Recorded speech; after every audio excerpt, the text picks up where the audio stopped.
got contact there with... Oh, they're starting to wreck! Around goes Grindel right in front of the pack! Oh boy. Yeah, that one was totally avoidable. And yeah, just misjudges. Number 40, but looks like it won't happen. He's trying to split the middle. They're wrecking! Oh no! They're all wrecking! Everybody! And great job of... Oh, contact with the net code is gonna cause a big pile. Big crash! Oh my god! Oh!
This live stream is presented to you by MaxSpeed TV. All live streaming content that is presented in this telecast is owned by MaxSpeed TV, Rudy Cummings, and the entire crew of MSTV. This may not be rebroadcasted, retransmitted, and retelevised without written consent. Please enjoy today's broadcast.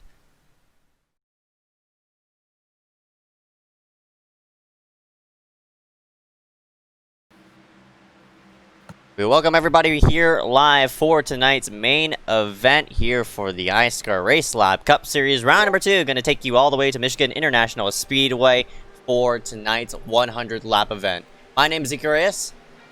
And I'm Dewey Schramm. I've always wanted to visit Brooklyn. Here at the Michigan International Speedway, getting set to go green here just momentarily. Currently under practice conditions as of right now. 2 minutes left in practice. Actually, we'll go ahead and just drive ourselves into the points situation. Peter Kenny in the number 35 he's obviously on top of the scoring pylon on points because he won the last week's second annual Daytona 250. Christopher Wilde in second place, Josh Patterson in third. This race is definitely going to work as a baseline to see on who's going to be contentive throughout this whole entire season. We have to remember that Dylan Basin was at one point the unofficial winner of that race, so if that had been upheld, Dylan Basin would be on top of the standings, but instead he is outside of this top 20. So with Peter winning last week, it obviously gives him quite a bit of momentum towards maybe competing for a Cup Series championship. But of course, we're only one race through a 20-race slate of races here this season, but I do agree with you here, especially with the new qualifying format for this weekend. Guys need to really be on their mark if they want to get themselves into the race and then focus on trying to get towards the top of the points. Yeah, that's right. We still have a lot of races until the playoff cut, which we're going to cut off the top 13 and eliminate 3 every 2 rounds. Come down to the final 4 at Homestead. Should be a nice race there as well. But here at Michigan, we're going to crown our second winner. Or maybe a repeat winner if Peter could go back, score himself another victory here tonight. That'd be something. That would be something. But in the meantime, we're going to go ahead and scoot ourselves to the side, play the national anthem. So rise up, remove your hats as we salute our nation's colors.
Welcome everybody back here live for the Michigan 200 iSCAR RaceLab's Cup Series.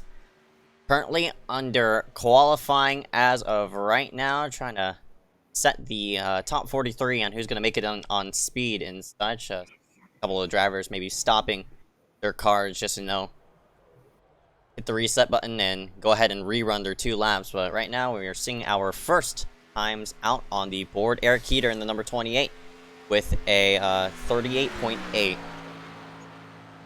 Yeah, for those that weren't tuned in last night for the truck race at Las Vegas, we introduced a new qualifying format where the top 43 drivers in this qualifying session make their way into the race, unlike where we had at other tracks where it used to be the top 38 in the mini LCQ. That's all gone away with, at least for this weekend, and the guys that don't make it in can race in a little B main that we'll broadcast for you shortly for some extra points. But it emphasizes qualifying as being more important than probably it ever has been here in iSCAR. So you really want to make sure you get a solid lap down so you can get yourself in the race and contending early. Nick Delicata, the man who was in victory lane just yesterday. He picked up 2 truck series wins in a row, one at Daytona and one at Las Vegas. Now gonna up to the top. Frimpong in 2nd place. And yeah, we're starting to see really interesting lap times being put down on in. Drivers, it's starting to shuffle. We're seeing our first driver starting to lurk outside that top 43. Last one in, Eli O'Quinn in the 29. Important lap right here for him if he wants to get his way into the show. There's Andy McDowell in the 20, completing a lap there. Yeah, and we saw some pretty big names actually miss the show last night. Of course, Max Arberti and Dominic Howe, 2 of the ones that didn't quite make it in. Dominic ended up winning the B main, so it would not surprise me if perhaps that does occur again here tonight. But again, it really just emphasizes how good you need to be on these 2 laps, because if you mess up these 2 laps, that could be the difference between you even winning the pole and not even making the field. Yep, that is right. And the first one out in 4. It looks like Josh Patterson. That's a big name. Max Yerk is out. Brady Wellman, number 50. He looks to be outside his top 43. AJ Bain looks like he's going to be out in 4.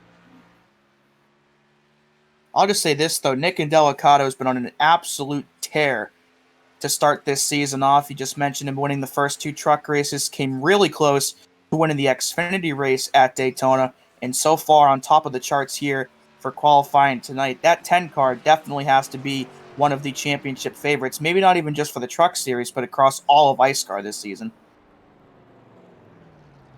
Yeah, man. Lidus currently last one in. We're waiting on one more driver to log in a lap time. That's the number 1 of Hunter Up in that 57. Itself into turns 1 and 2. Back straight away he goes. Yeah, it looks like the first one out, Colton Zimmer in the 09. Dallas Mahan, Brayson Collins, Aaron Tribble, who's attempting to make his first start. Patterson, Yerk, and AJ Bain, Brady Wellman, Stephen McGough, Cole Williams, Matthew Klein, and Ron Holm. Fortunate for them, they're not be able to make it to the field unless Hunter Rupp could bump that number 43 of Brandon Lidus out. Survey says he didn't even log his 2nd lap. He was too late on the racetrack, and looks like the 1 could not log in a lap in time. So we'll see how many of these guys stick around here for the B main. Looks like 14 are in here. Looks like at least 3 or 4 already gridded up for it, but of course these guys would rather have made the race. But again, still an opportunity for these guys to pick up some extra bonus points that they otherwise wouldn't get if they didn't show up for this. So if they're running for a cup championship and they're, maybe this is the series they want to focus on, even this B main could be the difference between them being a title contender or not. We'll have to see how it all shakes out as the season goes on. Driver's gonna race out for, looks like 14 points here maximum that they could get. Won't lose as much, but still gonna be unfortunate that can't make the race. This could also give everybody a preview on what the what the race might be for these first 10 laps, because we are set to log in 10 laps for the small LCQ-ish. I mean, not that it's not a last chance qualifier. A small, It's almost like sprint race. It's almost like a movie trailer, Yeah, guess you could call it that. sort of. Looks like only about half the people in the B main are going to end up taking the green flag for it here. I only see 5 or 6 cars currently gridded up. Actually, then a couple more, so maybe 8 or 9. Yeah, Definitely not the whole field, though. No, definitely. This is what we saw just yesterday as well, and not everybody who didn't make it in. Some of them disconnected because they were looking forward to actually making the race, probably racing just for it. Some people, all these people right here, most likely racing for points. So they're just trying to. Luckily, they could overtake all these drivers who not gridded up and such like that. Very unfortunate. These 14 drivers, but good play for an interesting 10-lap sprint, and where everybody's gonna. Well, Dallas Myhan looks to be on the top, or on the pole rather, for this B main with Colton Zimmer not gridding up. Looks like Brayson Collins will join him on the front row. Aaron Tribble in the oh no, that's Josh Patterson in the 06. Uric second on the high side. Cole Williams I see in there. Klein in the back. So yeah, it looks like I think 8 or 9 people here out of 14, so decent sized fields. Again, up to 14 points on the line for these guys. So it's not just a hey, let's show up and run for nothing. I mean, there's still something on the line. That's what makes this incentivizing and what makes it worth even running to begin with. Is that even if you don't make the race, at least you could walk out of here tonight with more than you came in with. Yep, that's right. Yesterday we saw the 86 of Dominic Howe go to our first sprint win. Today we're gonna find out on who's gonna be our second ever sprint winner here for tonight. It also gives some drivers who run usually toward the back. No offense to these 14 drivers, but you rarely see them up front. As we take the green flag with that number 5, Brayson Collins. Up and away, and Myhan gonna go and work himself down to the bottom side, attempting to block. That would be Max Uric. I think they made a bit of contact there going into turn 1, but no harm, no foul. Patterson already on the back bumper of that 5 car. As I think Myhan just got bumped up a bit through the turn by Uric. Oh, and Klein just hooks the 45 into the outside wall, and those two are going to go around.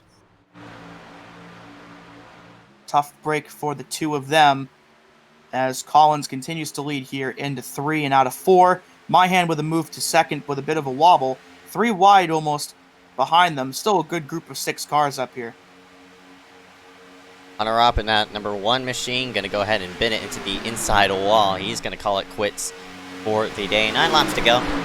Looks like it's just to be 6 cars. Uric hits the apron. He'll keep it straight though, but unfortunately he probably won't be tagged in with these 5 drivers right here.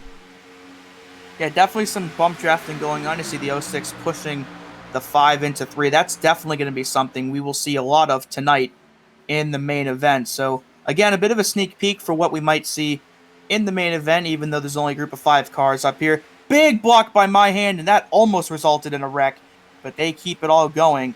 8 laps to go, and I think Patterson's going to try to make his move here. He's all over the back bumper of that 5. Yep, they work themselves in 1. Myhan will drop himself to the yellow line. Gets a bit sideways because he clipped the apron there, unfortunately. Gets himself back up, nearly tagging the outside wall. But up front, it's all Brayson Collins. And at 5, here comes Harrison's to the that number 06. Oh, Cole! Whoa. I don't know if that was netcode or what, but that something that shouldn't have happened did happen there. And Cole Williams, the victim of unfair circumstances, I guess, but 7 laps to go there. Looks like Patterson lost some time as well from that, so he'll have to try again, get by Brayson, who's still out front, trying to get upwards of 14 bonus points tonight here in this B main. Oh man, they're racing pretty hard up front. This is definitely what we're going to see during the opening laps of tonight's event. A lot of drafting, of course. I'm pretty sure all these drivers still full throttle. Patterson washed up. He looks like he missed turn 3. Nearly got Cole Williams nearly got into him because he got tight. AJ Bain going to move himself up into 3rd.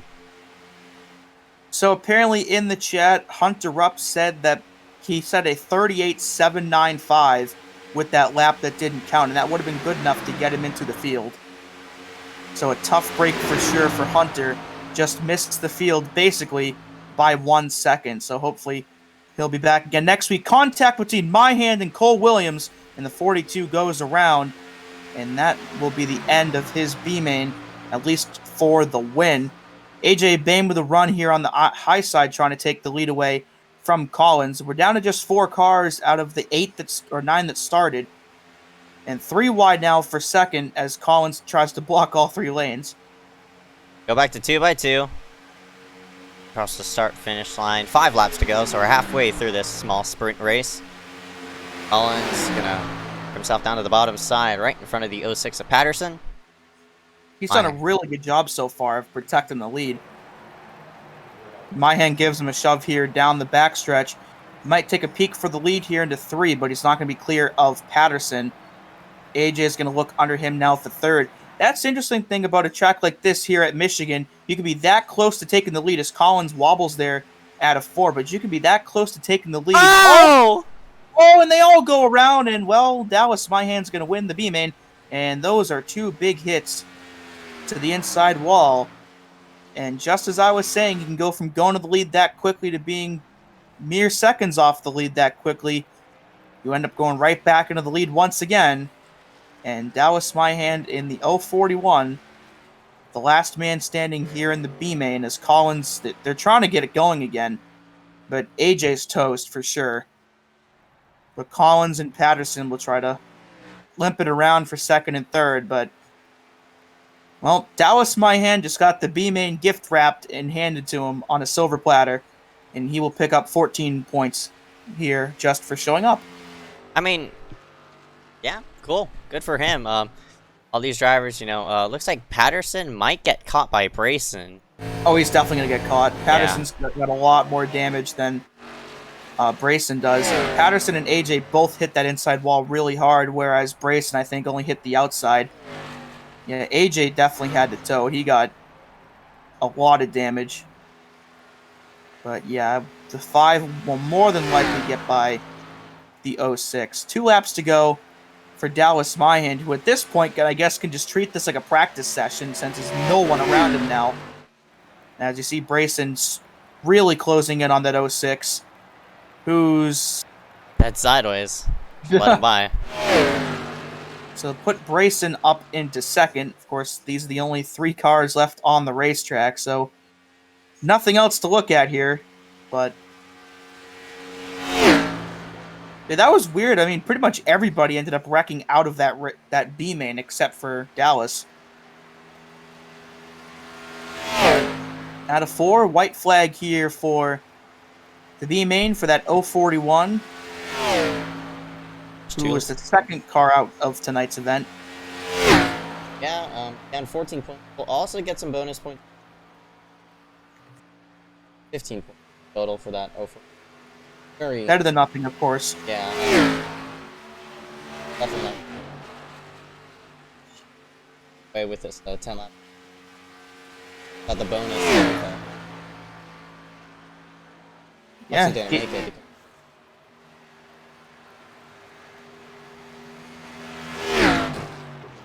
Well, out of 4, I mean, give it a couple more laps and he would have actually lapped them.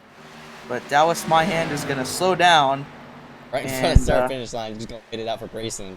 Oh, we're going to battle here. Patterson's retaken 2nd place from Brayson here. Oh no! Oh, they're still going at it here. This is for 1 single point. And they're door bagging some more. They might wreck again. We got to check in on. This is still going to be. Has Dallas crossed the finish line yet, or is he just still sitting there? Oh my gosh! He Saved it. So Patterson's gonna get 2nd. I hope Myhand just doesn't totally blow this and still sitting there across the finish. He's doing burnouts. Oh, and there goes Grayson. Yeah. Oh, Grayson Grayson got it! Grayson still got second place as my hand's doing some victory burnouts. Incredible. Oh, boy. Oh boy. Well, Ahead, if that's any indication of the race tonight, we're in for an interesting one. oh. Hope it don't end up like that. Of course. Got a couple minutes of happy hour here before we get going. Just 4.5 minutes to maybe get some last minute adjustments in or run a couple extra laps. Or if there's some people in the field, maybe mess around and try to find a cool glitch in the track or something. Who knows? Different people with different intentions, perhaps. It looks like a good amount of people are going to try to get some extra practice in before this starts. Got a good pack of 4 or 5 here coming off of pit road, so we'll see what they try to do. Perhaps some drafting practice. Yeah, definitely. 404, I think. Upside down on his. Oh, it looks like they're gonna go ahead and just advance it. Oh, Main race here for tonight, so congratulations too. At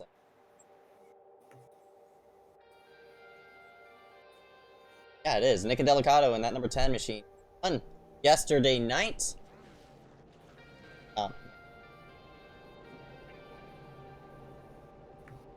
run number 2, the 404 of Blaze Crawford and the 39 of Aiden Kirker. Latham Joyner.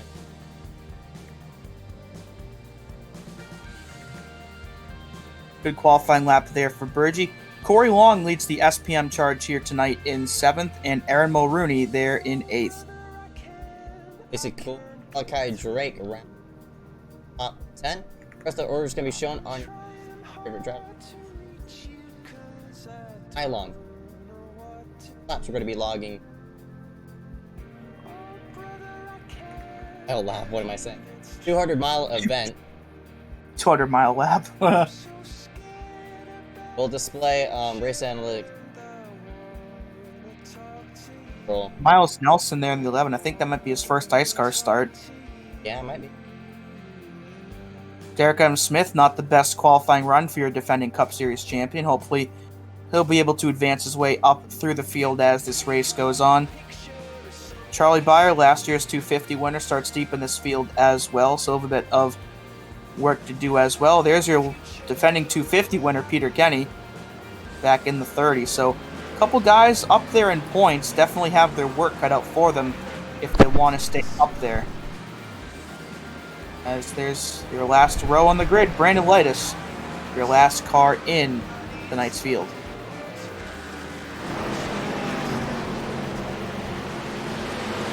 Here's Nick and Delicato in the number 10 machine. Here reports of mic quality issues. I'll try to get that fixed here in a moment.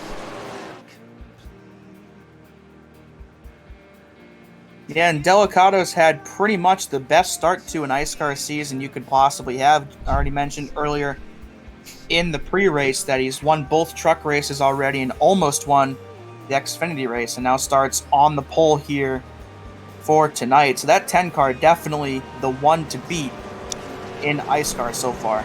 But will anybody be able to? Or will that 10 car pick up yet another win here tonight? Yep, here we go as they work themselves through turns number 3 and 4. Nick and Delicato in the number 10. Mark Frimpong in the number 53. Gonna lead the field to the charge here at Michigan. Pace car scoots itself left. 100 laps gonna go into the books here tonight as that 10 rolls to a start and up through the gears he goes. The green flag is out and we are racing here at Michigan. Pretty even start for both lines. Frimpong may actually have gotten a bit of a better one. Indeed, clear here into turn number 1. Blaze Crawford there in the 404, looking for second already.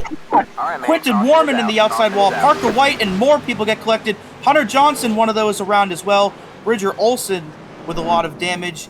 And we have an early lap 1 wreck here. And a big name in Hunter Johnson already with some early race damage. I saw Quinton Warman a bit sideways. I'm not sure from what, but that 94 was sideways in the middle of the turn, and not a whole lot you can do at that point.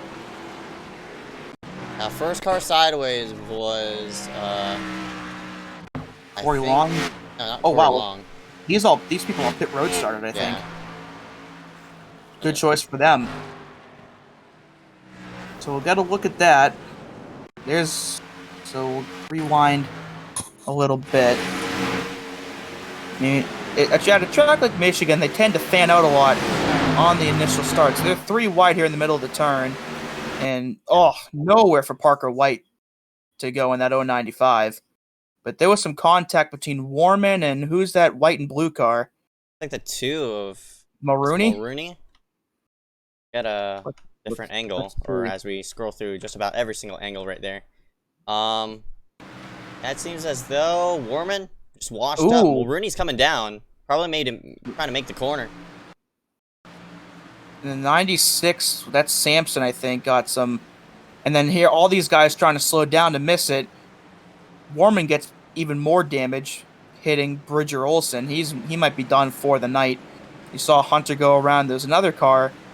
There's a FedEx car also involved in that. So looks like 4 or 5 cars at least picking up lap 1 damage. So tough way to start their evenings off. But for those people that pit road started, that turned out to be a pretty good choice for them, as they potentially could have just got themselves out of that wreck right there. Sucks to see them wreck really early. We're back on the same foot of where we left off last season. Last season, we ran a lot of caution laps. I know that for sure. We'll go ahead and pull it up because I'm interested to see on the statistics of last season. Looks like we ran, I think it was 53 caution laps. Out of 100? Yeah, out of 100. And Well, hope we don't run that many tonight. Yeah. Luckily, with the new caution system, shortens up cautions, of course. What was every 5 laps now is back down to, I think, 3 laps per caution. So we should get rolling here soon. As I'm pretty sure in Delicado, once he crosses the start-finish line, we will get one to go. Looks like Blaze Crawford, I believe, got by Frimpong before the caution came out. So that 404 looks like we'll start alongside the 10 of Delicado. And I believe those couple cars in front of the leaders are people that pit road started. So right here, they should be able to get themselves going and get themselves around to the back of the pack. And indeed they go. Looks like all 3 of them are SPM guys that may have all pit started together, as they will make their way around towards the tail of the field. In Delicado, Crawford, Frimpong, Kirker, and Joyner. Top 5 here for the restart. 2 rapid cars on the bottom behind in Delicado.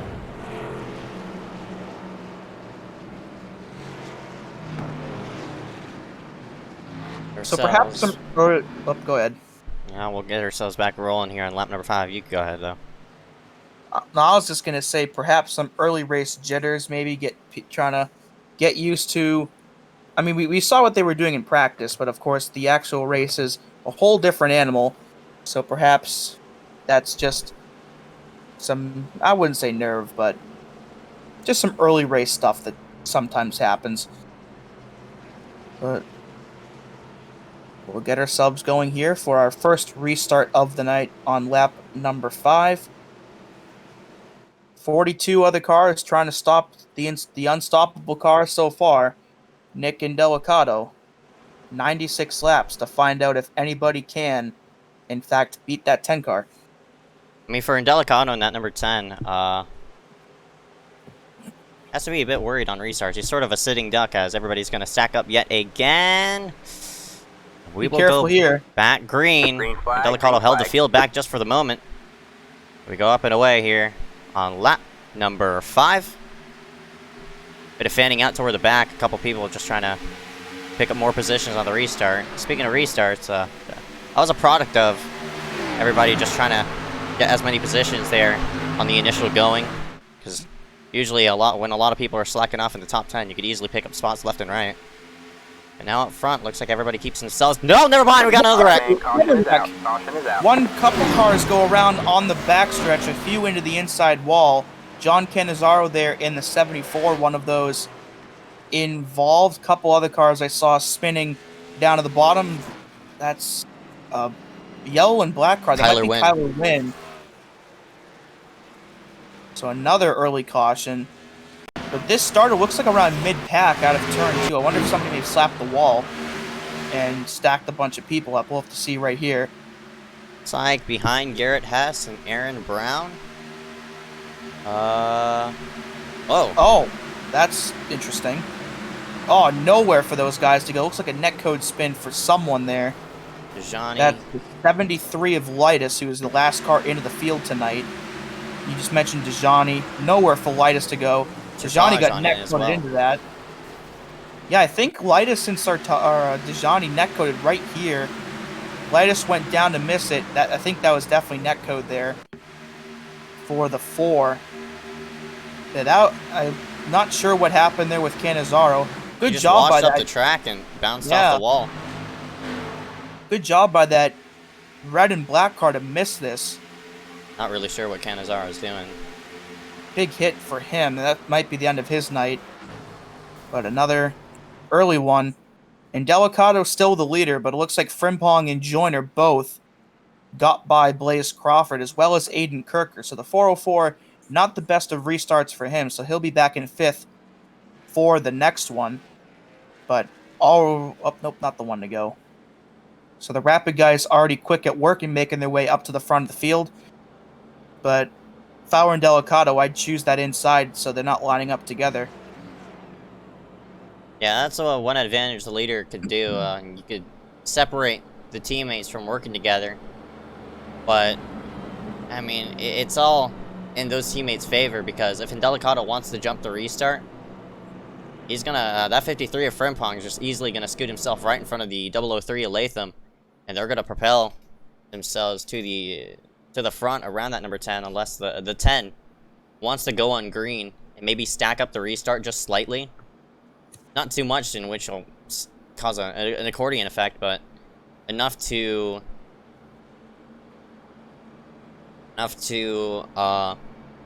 get yourself side by side, in which the teammates won't line up together.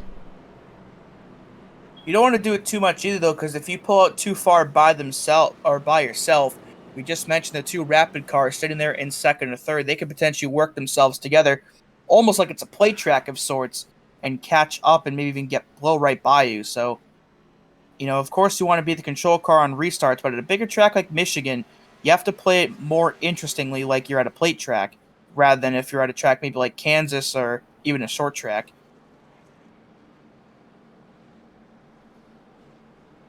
So hopefully we'll get the 1 to go here. We definitely will. I would assume we will. Yeah, quick yellows definitely are a good thing. And there we go. So the field will start to line themselves up. Double file for restart number 2 of the night already. And Delicato still your leader after winning the pole. I mean, not a lot of opportunities for guys to get by him yet, but hopefully we'll get ourselves a good green run here on this restart. We can start to see some good battles here throughout the field. But a couple of people already out of tonight's race app between the 2 incidents we've already had. So it looks like we're down to 35 cars on the lead lap. Looks like Jack DeAndrea was another car involved in that first wreck that we didn't catch the first time. So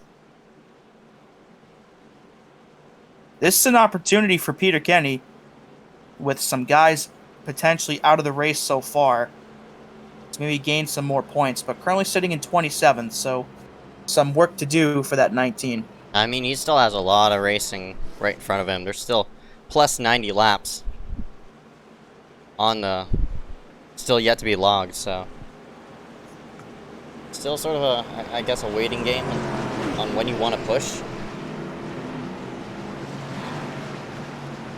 Just a matter of when and how you're going to work yourself through the field if you're laying back. Pace car scoots itself left. Nick and Delicato in that number 10 will take it to the green, and we will go back up and away here at Michigan. Green, green, green. I think Delicado did stack it up a little bit. Yeah, that's what I was about to say. He stacked it up enough for the teammates to get side by side.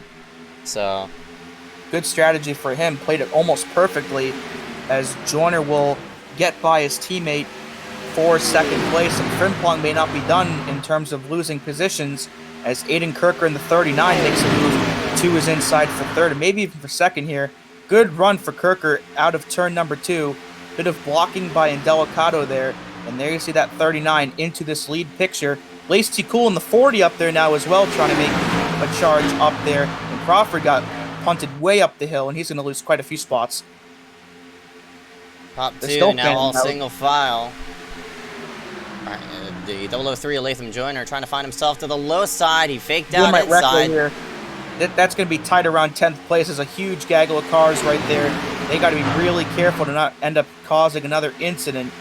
Right now they're good, but they are really, really close together. Looks like one person dropped down to apron contact. Yeah, and Delicado came down on Latham. Latham held his line, and he goes side by side in a 3. Give the advantage to the 003 of Latham. Latham's really, he's racing that number 10 of Delicado really, really hard. And now he's also going to have a teammate until that number 53 of Frimpong. Doesn't drop himself to the apron. He wants to shove Delicado higher in a 1 than he wants to be. Nick Miller's coming up there as well. Look at that Procore machine, third on the bottom, getting into the top 5 for the first time tonight. But it looks like Indelicado's restart strategy only worked for 1 or 2 laps, because now both cars he was trying to keep behind him are now in front of him, and now everyone's trying to flag down that 003 out front for the first time here tonight. I mean, it gives, it'll be interesting if somebody pulls off that strategy. Once, if we do head ourselves into a green light checkup, because 2 laps is enough. 4 wide in the back, around where Joe Berge is on that 83. He's going to back himself out of that. Well. Yeah, Bachman's up there in that 84. They're still 3 wide into turn 1. Miller with a run here for third underneath of Indelicado. Kirker is up the hill. They're 3 wide for 4th. That's going to be tight out of turn 2, but they're still good for now. Still 3 wide down the backstretch, as Indelicado clears once again for third, as Mulrooney's up there now into this top 5 mix. Bachman goes up the hill, but keeps it going. Bachman tried to come down, and he was already 4 wide. That would have been a big wreck. They might wreck still. There's still a huge gaggle of cars under a blanket here. Into turn 1. Joyner's still out front. Frimpong trying to make a move on his teammate up high. Mulrooney in the 2 to Frimpong's bumper. But, man, they're getting really, really racy now. Oh, and around goes the 0-2. Caution is out. Does bring the caution out. Only a 1-car incident, but that will indeed bring out our 3rd yellow of the night for the 0-2 of Liam Sheen. Tough break for Liam, but thankfully no more cars were involved in that one. They were getting really, really aggressive there. I'm honestly surprised it took that long for something to break. It's like 3 wide, working the... Oh, looks like the 20 Ooh. of Andy McDowell. Yeah, see it again. That was tight. Yeah, Liam's in a proximity sandwich here out of turn 2 with Andy and Derek. And I think Andy may not have realized that Liam was already there, and around the 0-2 goes. But I don't think he got any damage, didn't hit the wall or anything, didn't hit any other cars. So that 0-2 should be fine. But he will have to start in the back, and he'll probably have to use one of his tire sets after spinning. I'm not sure how many tire sets these guys have for tonight, but you're definitely going to want to use them wisely. Oh, well, 5, that should be more than enough, but I'm sure you still want to conserve them as best you can. But having 5 is also an advantage, because if you end up in a situation like Liam is in right now, having those extra sets is an advantage. So now I can put them on and have probably fresher tires than anybody else in the field. Pit road's open this time by. Very surprised. Not a lot of drivers coming down. Maybe to top off on fuel, because you see that fuel number. Looks like 40 to 45 laps. We might see what Nick Miller did, what he pulled off in the Red Line series, which he went for an offset, in which that offset resulted him in actually getting himself a W there at Chicagoland. Offsetting yourself via fuel can help for the long runs, as well as you see some other drivers overshooting there on the bottom hand side of your screen. But Yeah, definitely a 2-stop race for tonight. So looks like some people will be taking their first tire sets of the 5 they have available. But looks like about half the field came down pit road, but a lot of the guys in the top 10 looks like stayed out.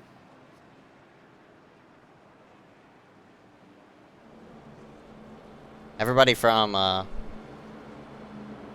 15th on forward stayed out.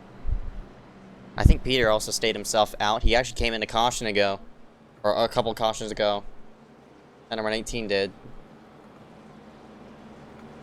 Hence why he sits in 16th place. But everybody in front of him, except for Omar Diallo and that number 61, have yet to hit pit road. So Omar and that number 61, he did get a bit of damage off of that big wreck on lap number 1, but luckily for him, he seems to be A-okay as of right now. Yeah, I think on that first caution with Quinton Warman, when the 94 went around, I believe Omar was the one that got hit in the door by the spinning 94. But Omar came pretty close to winning last night at Las Vegas. Came up just a bit short, but led a good amount of laps. As we have the 1 to go once again. Mulrooney actually got himself into 2nd place at the time of the caution. So a good move on that outside for that 2 car to get himself up there. And he will join Mark Frimpong on the front row. So the rapid cars will start 1-2 on the bottom. So we'll have to see what kind of strategy they may employ here on the restart. This will be the first time that they start on the same line together. They're definitely going to be working with each other to go on time, to pull out ahead just momentarily, and after that, all bets are off if they're gonna block or not, or maybe try to form up a line to get themselves up and away from the rest of this top 10. But right now, everybody gonna restack it up 2 by 2. Go up and away here momentarily. Aiden Kirker in the 39 doing a good job so far. He's in that 4th spot, 2nd on the high side. Casey Drake in the 87 in the top 10 for the first time tonight in 6th. So a couple guys making their way into the top 10 for the first time. David Bachman in the 84, currently in 10th, as the pace car will slide down pit road once again, and we are back underway here at Michigan. Green flag. And you see the 2 teammates, the 2 rapid teammates, so time that restart nicely. They pull themselves forward. We'll see if Mulrooney could slot himself right in front of the 10 of Delicato. I'm sure he will. Indeed. Looks like about a 10-car breakaway at the front of the field, so somebody maybe around 10th or so maybe didn't get the best of restarts. But with the draft being such a big role in this race, I'm sure that gap will close up pretty quick. Max Brady into the top 10 for the first time tonight. You see him there in the 157. Currently 3 wide with Lacey Cool and Aiden Kirker. 39. I take it 4. Whoa, and a move by Indelicato to the bottom and gets blocked by Frimpong. So Mark continues to lead here, and this will be interesting into turn 1. 3 wide for 2nd still. Looks like Latham is... Frimpong's holding middle, trying to drag his teammate with him forward. And it's working out for him, but Indelicato is still staying forward. There's still 3 wide. And Indelicato, ooh, they're starting to get a bit bottled up. Watch out, Omar and Kirker right there. But Casey gave a big shot to Mulrooney down the backstretch, and Mulrooney was a bit ahead of Frimpong into 3, but can't clear. A big block by Latham on Indelicato into 1, and that almost caused a wreck with Indelicato and Brady. But they keep on going here. But they're still really, really close together. This entire top 10 is. And Frimpong trying to make a move on your new race leader, Aaron Mulrooney. Mulrooney got a good run up at the high side. He's dragging the 87 to Casey Drake forward. Here comes Omar. Aiden Kirker. Oh, there they go! Saved it! What a save! Wow. Y'all have to spam. They're They're 5 wide. There they go. There they go. All right, Lacey man, Cool, caution is Max out. Brady, Caution and a is out. couple other ones are around. Some people take evasive measures down pit road. Caution number 4 here on lap number 19. And even though Frimpong and Omar saved it, with the whole field coming at them, I'm not surprised that happened. They're just racing so aggressively up front. They're gonna start dropping like flies. And we Looks only like Andy will probably have a McDowell. 20 car race by the end of it. Yeah, I mean, I think Omar made an aggressive move there on the bottom. Oh, Andy, right in the passenger door of Lacey Cool, and that might be the end of the night for him. But yeah, this all started into turn 3. Omar made a move on Frimpong for, I believe, second place, and the two of them saved it, but that just bottled everybody up, and all these guys ended up going around behind him. Get a replay of it again. Apologies about the Yeah, we'll have to start this all the way back into 3. Even farther back than this, but yeah, right in front, there you see the 61 of Omar going for that, looks like third on Frimpong. The two of them keep it straight, they save it, but then watch as everybody stacks up right here. They're almost 5 wide here out of turn 4, and you see Brady and that FedEx car make contact, and the 40 goes around, and bam, right in the door from Andy McDowell. But they just ran out of racetrack to try and get around those slower cars. New race leader, that number 87 of Casey Drake. I think that's Aaron Brown in the FedEx car. Yep, that is the 151. Eric Keeter into second place. Looks like Latham may have pit. Latham, I think, pit. Mulrooney pit. Kirker pit. A lot of the top 10 came down pit road. Nick Miller up into 4th. Christopher Weil, one of the ones I believe that pit road started. He's up in the top 5 now for the first time tonight. Runner-up last week at Daytona. So those people pitting completely shook up this top 10 with the exception of Casey Drake. So this will be an interesting restart. Having a bit of issues here with ATVO. Go ahead and get that restarted. In a moment, but currently your leader for 87 of Casey Drake.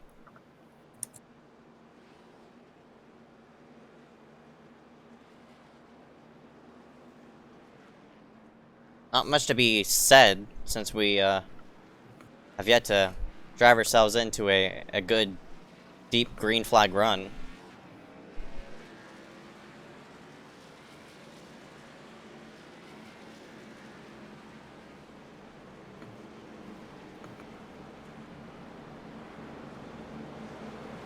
So for the, I think it's the first laps that DC has led.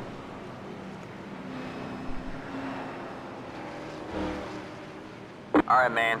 Lights are And back on we the pace will car. We're not not going green go this time. We are green. not going green.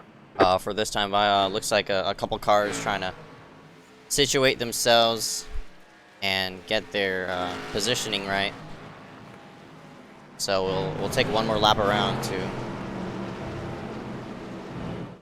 get set up.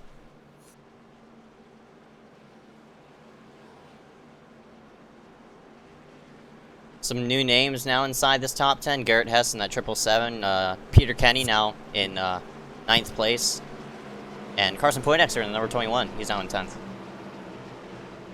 Charlie Byer, his SPM teammate, to his outside there in the 7th. So the SPM guys, the 3 of them, I believe, were the ones that were all together in front of the leaders a few cautions ago after pit road starting. So now they're up in this top 10, top 15 mix. So we'll see what they can do here next time by.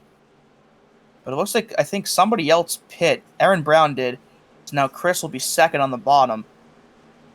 And Chris was up there for a good amount last night at Las Vegas, but got some late race damage that pushed him a bit further back in the standings. But along with Indel Okada, that 41 of Chris has been one of the more consistent ones start off this season.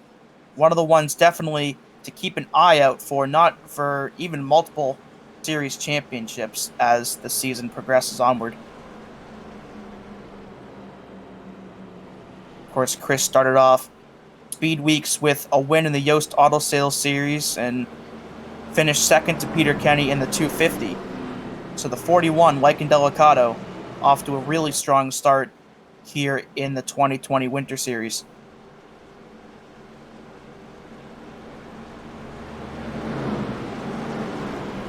Nick Miller in that number 95, now in fourth place, second in line on the high side.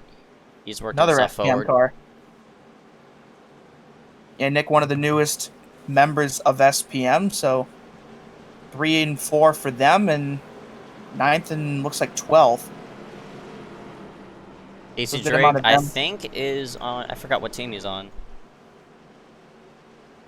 Me too. That's not a good But that's thing. BDD Racing, and they're 1 and 2 right now, and that's owned by Eric Heater. So these two Here we are go. gonna work themselves work Save- familiarly like what the Rapid teammates did, and probably control this front for the moment. But they're on a bit older tires than those people who pitted right behind. But here we go for the restart. Got a teammate pair right behind him as well. As we're back Ding, ding, underway ding. here on lap number 24. And it looks like the outside definitely got a better jump there with Casey. So Nick will give him a push here into turn 1 as they're mostly single file behind these top 4. Miller gonna split it 3 wide. Casey washed himself up the track. That'll put Christopher Weil into second behind Heater. And Chris tries to make a move for the lead, and I believe he may have gotten blocked. But I think he'll make another one here into 3 with the help from his new teammate. And indeed he does. Christopher Weil to the point for the first time tonight in the 41. Nick Miller trying to tag along with him for second. And look at the run that Mulrooney just got out of turn 4 with the Delicato. Ticker's displaying 99 laps on the board. This is trying to estimate on how many laps we're gonna have remaining for the race, and you see it ticks back up to 100 since we're back green. So we are, looks like, running on a bit of a time crunch. We have 2 hours to get this entire race in. Last year, we got it in by 3 minutes. Here comes the Delicato 3 wide for third. And he'll easily get that. A wash right nearly into the number 2, Mulrooney, but Heater works himself up to the high side, and here he comes with a run. And he'll get a shot from Mulrooney here unless he takes it 3 wide, and he might. Chris leads, and actually, I think Heater was in front at the line. Delicato now behind the 41 of Weil. So double file here for the lead, and in this entire top 10. Mulrooney takes it 3 wide in the middle of 2 for the race lead, and he will get it, as it looks like Chris, I think, is going to drop to the back, because I believe he may be sensing an imminent caution here. Yeah, again, this top 10 is just racing so aggressively as Heater washes himself right up against the safer barrier. Going to open up the door for all these drivers right behind to take his position. And to the lead. They are 4 wide. There. This is tight. Liam Sheen, the one that was the single car in the 2 cautions ago. This is going to be really tight here into 1. That's Peter and Garrett have to make contact, but they keep it going. That's going to drop Peter a couple positions down in the standings, but everybody straight for now, as Mulrooney with a big move down to the inside clears everybody else, and the 2 car to the race lead, but Delicato still there on his back bumper. Driving it so hard into the corners. Heater up the track. He's in the wall. There they go. No. Kirker in there. Someone Caution is watch out for the caution is pit wall. As Omar Diallo goes around as well. Couple more cars spun onto the pit lane, and that'll bring out another caution there. But Heater definitely had some help, and around he went along with a few other people. Nowhere to go for Kirker. I think, let's see. Aiden touched him. Aiden saved it. Looks like, Casey got his into own a teammate. And yeah, nowhere for Kirker and Garrett Hess. Derek missing pit wall. Wow. I don't think Heater got a lot of damage, but he did tag me. 66. Yeah, that's Derek. That was the Prox car I was trying to identify. Yeah, nowhere for any of these guys to go. Omar got clipped last second Hess got the inside pit wall, but thankfully missed that opening. Because if he'd hit that opening, that would have definitely been the end of his night. See right there, hits right before that concrete wall. So he might be alright, but he may be off pace. And now you see a couple people coming down pit road here. Charlie Byer looks like one of those doing so. Christopher, actually a lot of people towards the back. But Mulrooney still out front, and Indelicato now back up to second. And those rapid cars of Joyner and Frimpong now back up to third and fourth after falling back from pitting earlier. So this will shuffle the field around once again.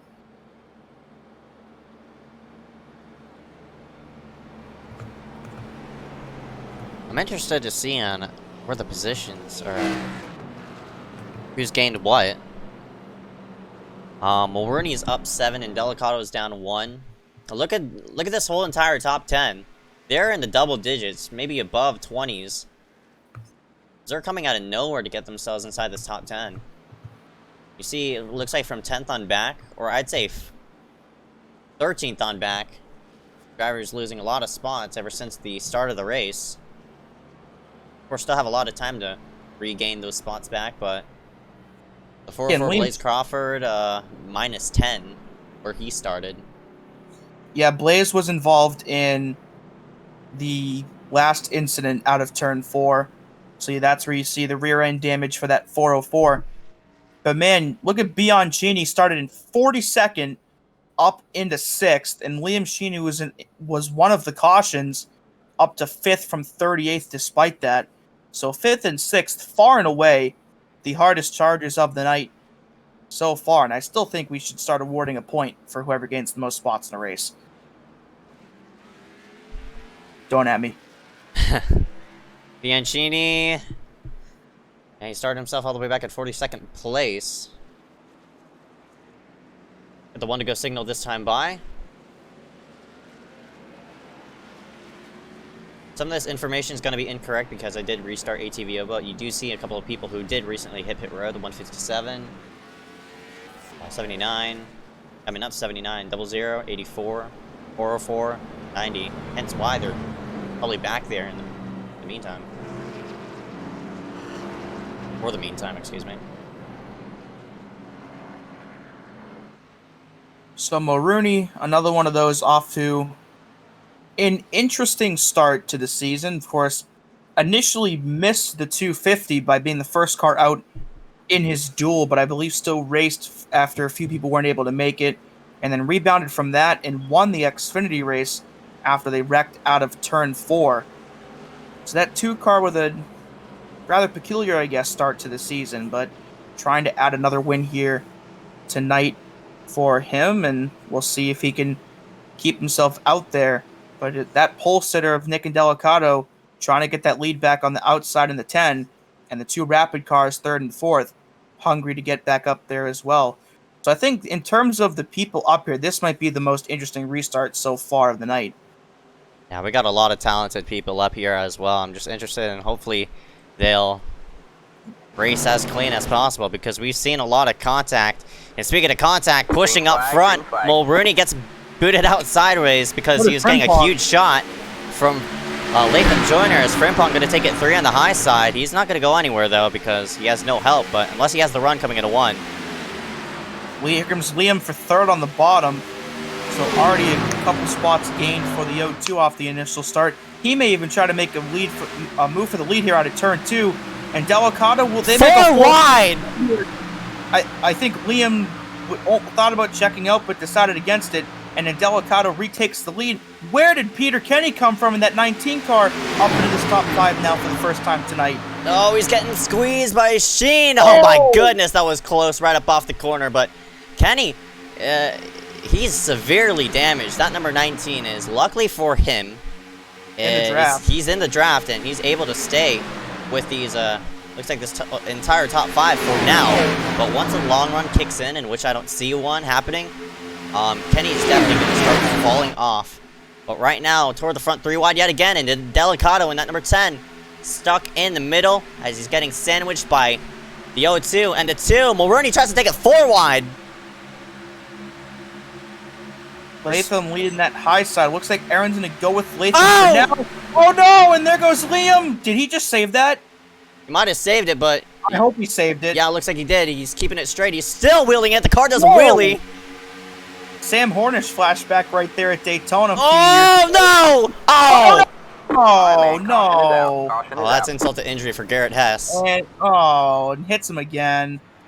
Second incident of the night for both of them, and Liam tried, but unfortunately could not hold on to that 0-2. And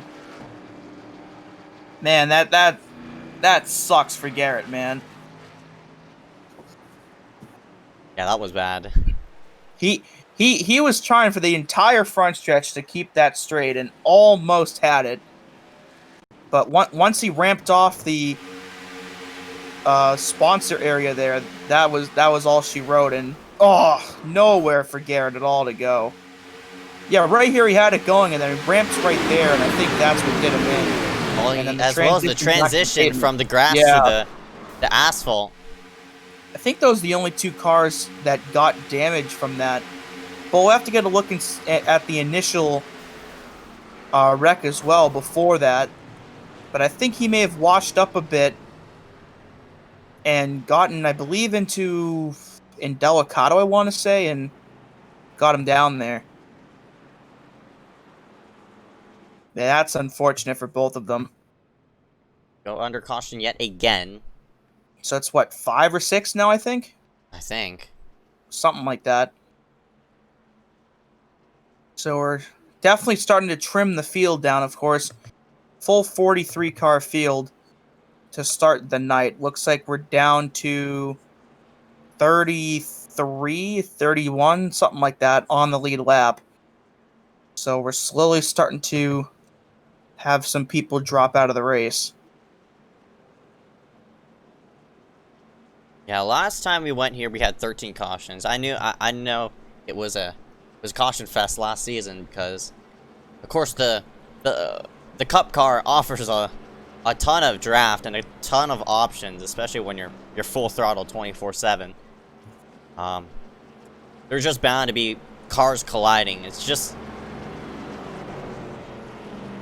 second nature to Daytona and on what you call it, on tracks you see like at Daytona and Talladega, in which everybody's just grouped up all together and just trying to gun for as many spots as they can. But of course, tighter turn radius, wider track, all variables playing to all these wrecks. And we used to have probably seen more four wide action than I've seen on a super speedway.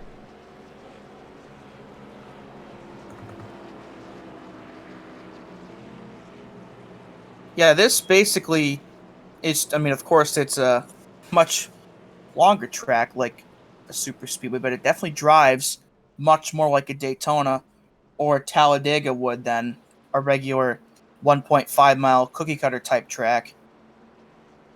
But the draft is definitely a big part in how these races go, and we've already seen that multiple times between the B main and so far tonight. And unfortunately, there's been a few incidents from that as well. Just to get the one to go here for restart 4 or 5. Joyner back out front after leading a couple laps earlier on in the race. Mulrooney's been up there all night, still in second place. And Delicato still in third after winning the pole, trying to get back up there again. Looks like fourth will be Peter Kenny, the 19, last week's winner of the 250. Currently your points leader as well by virtue of winning. So trying to have another solid All right, finish man. for him. Like it back on the And pace Max car. We're R. not Brady, going green he this started, time. I We are think, not pretty going deep in the green. field tonight. Will not go green this time, by. Looks like something may have happened Yeah, off camera. But Brady up there in the top 5. Yeah, looks like something off camera may have happened. Maybe somebody spun off the pits or something, but that'll put us under the yellow for another lap. So,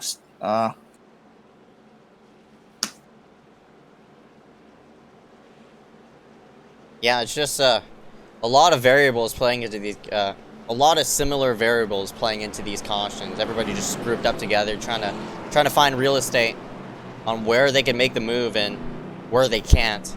Unfortunately, they're finding moves and what they can't make, and of course leads up to contact. I wish via real life car. I wish real life Texas was like this. Oh man. I mean, real life Texas is wide enough for it to work, but and it takes that traction combat a long time to kick in, though. Yeah. All right, here we So go. hopefully we'll get. Yeah, we'll try again here.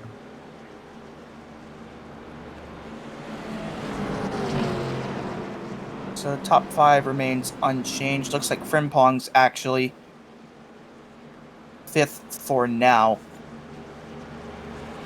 So 36 laps complete, so we're almost to the halfway point.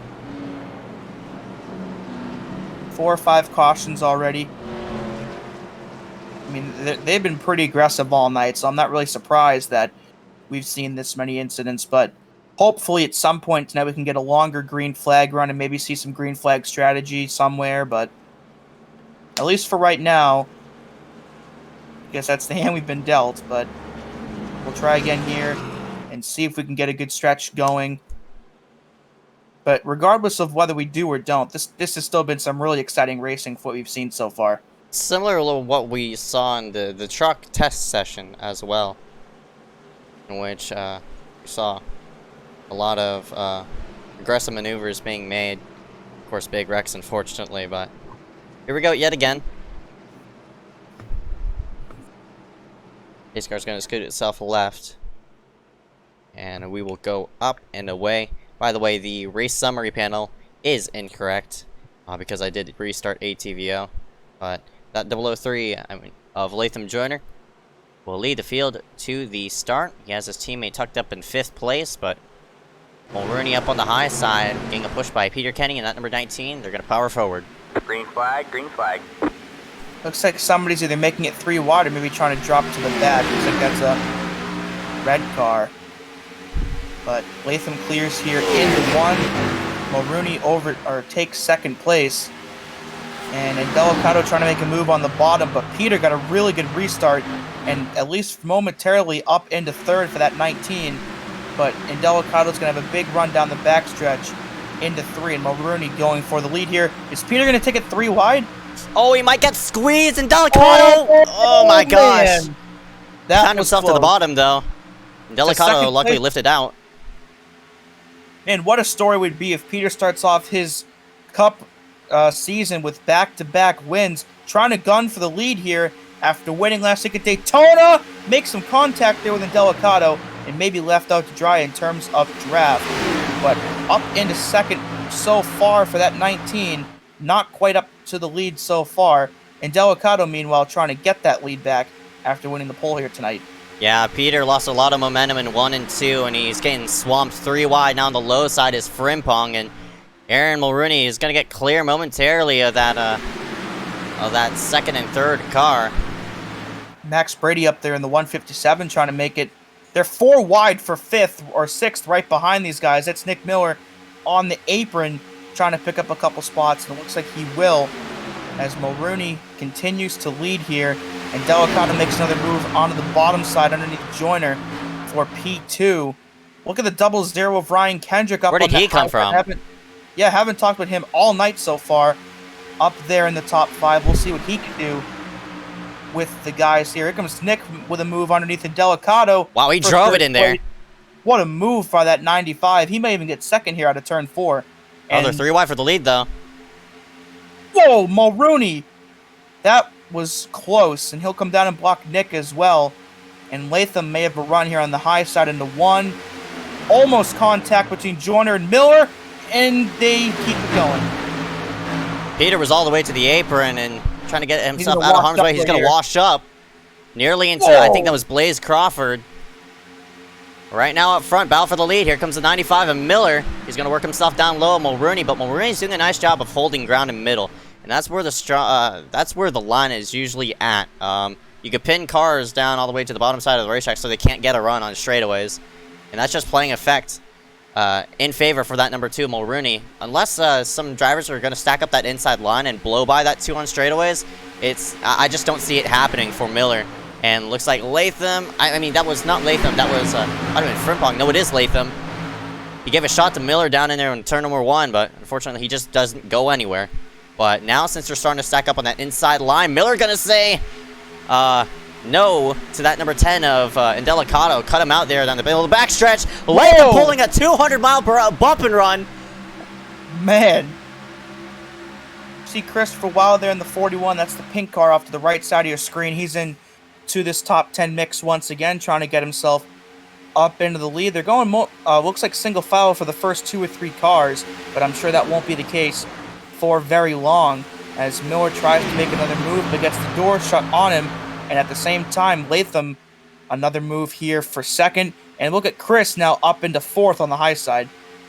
Mulrooney is doing a really, really good job of playing his lines right. He's playing his lines toward the middle side of the racetrack, in which Miller can get a run, but can't take it anywhere because he's just trapped on that high side. If he tries to drive it down to the bottom, he's just going to be stuck again. And a lot of scrambling toward the back. One of those blue machines looks like the 96 of Brandon Sampson, sort of getting bottled back in traffic. But here we go up front yet again, and Latham's going to try to charge to the inside, and he has a teammate right behind him. They're still pretty antsy around that 96. I think Bachman may have gotten the wall. I'm not entirely sure. But the 84 went way up the hill. Now he definitely got the wall there out of turn 2. But look, fortunately, nobody else makes any contact with him. Into 3, Latham tries again on the bottom.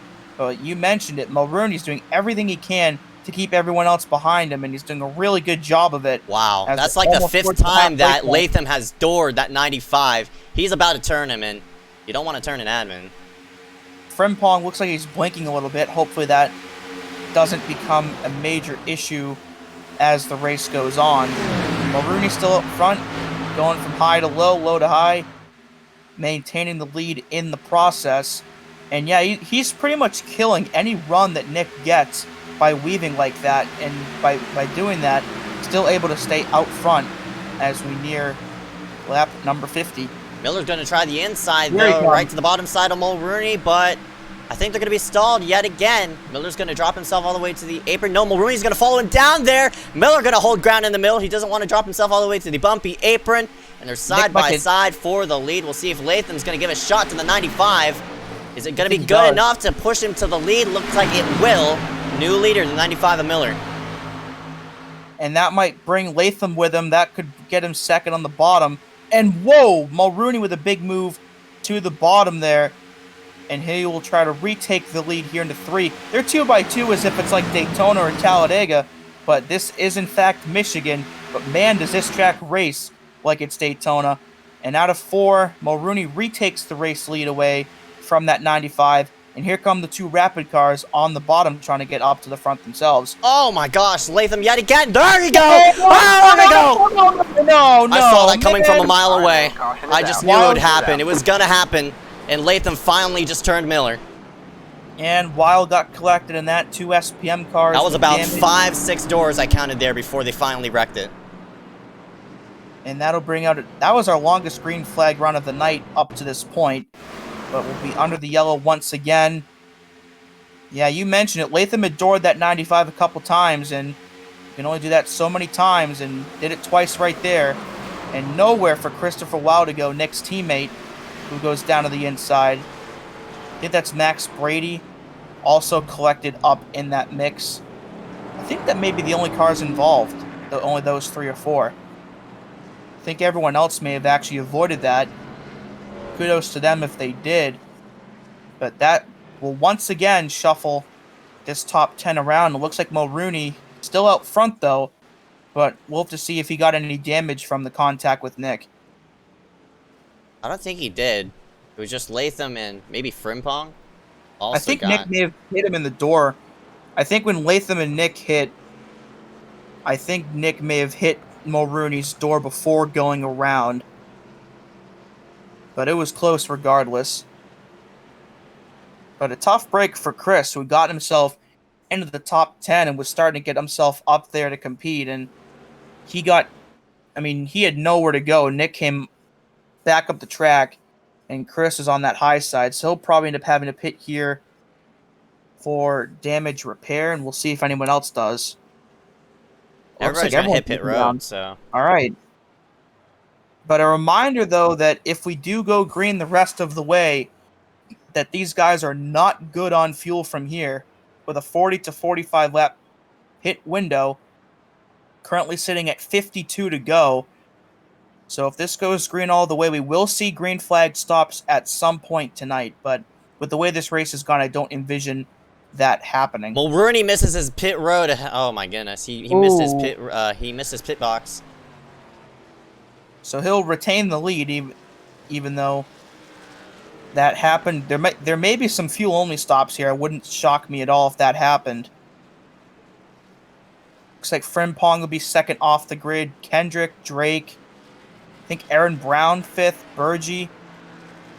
So I think there's definitely some fuel-only or two-tire stops going on here. But you see Indelicato with a really long pit stop, so he'll drop quite a few positions from the top 5. Probably taking damage repair, like just about half the field, and everybody else on pit road is. Yeah, Nick's going to be there for a while, I'm sure. On the wheel and all of that, Micah Bianchini in the 48, and taking the top spot momentarily. He has yet to lead a lap, though, unfortunately. But he's sitting in first for now.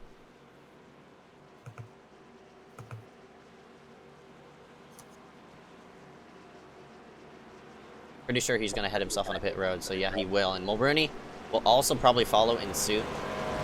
And Malachi Drake in that number 90, he too missed pit road, but Mulrooney stayed out. That's, I guess he wants track position over tires, and I'm not he's sure done about that call. We'll see. 1 to go though, so those guys that pit are going to have to hurry their way off pit road to catch up to the tail of the field for the restart. Looks like Brady did not make it before the pit. Oh, no, he did. Close. But Mulrooney will still be the leader. Frimpong, Kendrick, Drake, and Aaron Brown will round out your top 5. Burgee, Schmidt, Kenny, Kyler Wynn, who was involved in the first incident of the night, up into the top 10. And it looks like Indelicato will still end up 10th, so he lost a lot less spots than I thought he did. But still in the top 10 for the 10.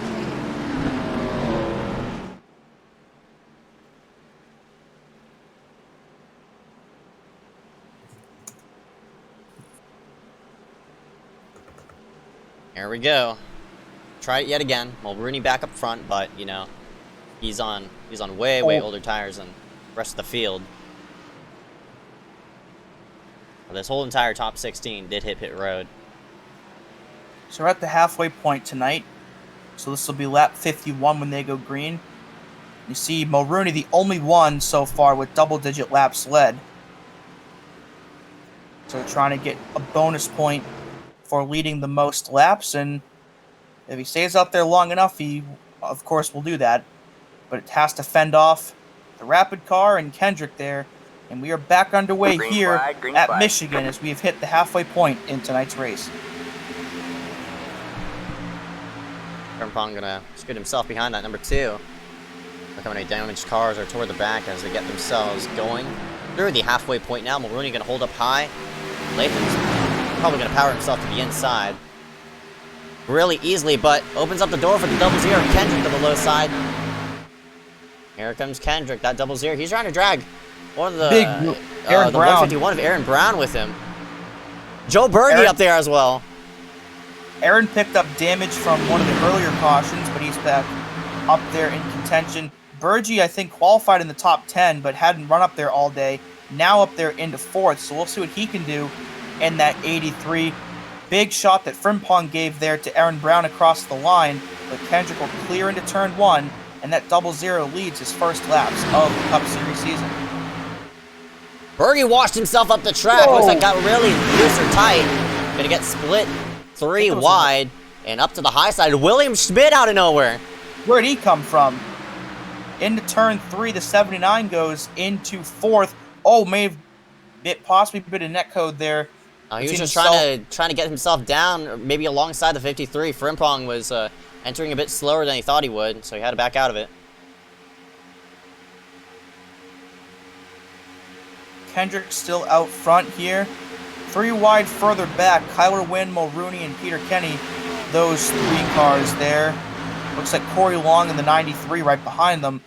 Looks like he's now the top SPM car in the field, with Nick and Chris being involved in that last incident. As Peter will be the winner of that little battle there. Kendrick still out front. Aaron Brown still in second. Frimpong trying to make another move for the lead, but needs a bit of drafting help. William on the bottom. He has help from the 83 of Berge. Look how much they're pulling away from the 19, and that was caused, that separation was caused by the 2 of Mulrooney just getting bottled back in as he's getting swallowed in. As now we see some more drivers slowly starting to pass that number 2. The 2 again did not pit. He did enter pit road, but he didn't pit. How about that for Aaron Brown and that number 151? We barely see him up front. Here he is now, trying to gun down the leader. Yeah, of course. Oh, big moment there for Casey, but keeps it straight. Yeah, Mulrooney missed his pit stall and then elected to stay out anyway. So on much older tires than a lot of the people up there. But another note about William Schmidt, he has won here in iSCAR at Michigan before, won last season in the Xfinity Series here after surviving all 3 green-white checkered attempts. So that 79 definitely one to watch out for as this race goes on. Berge doing a nice job of fending off that number 79.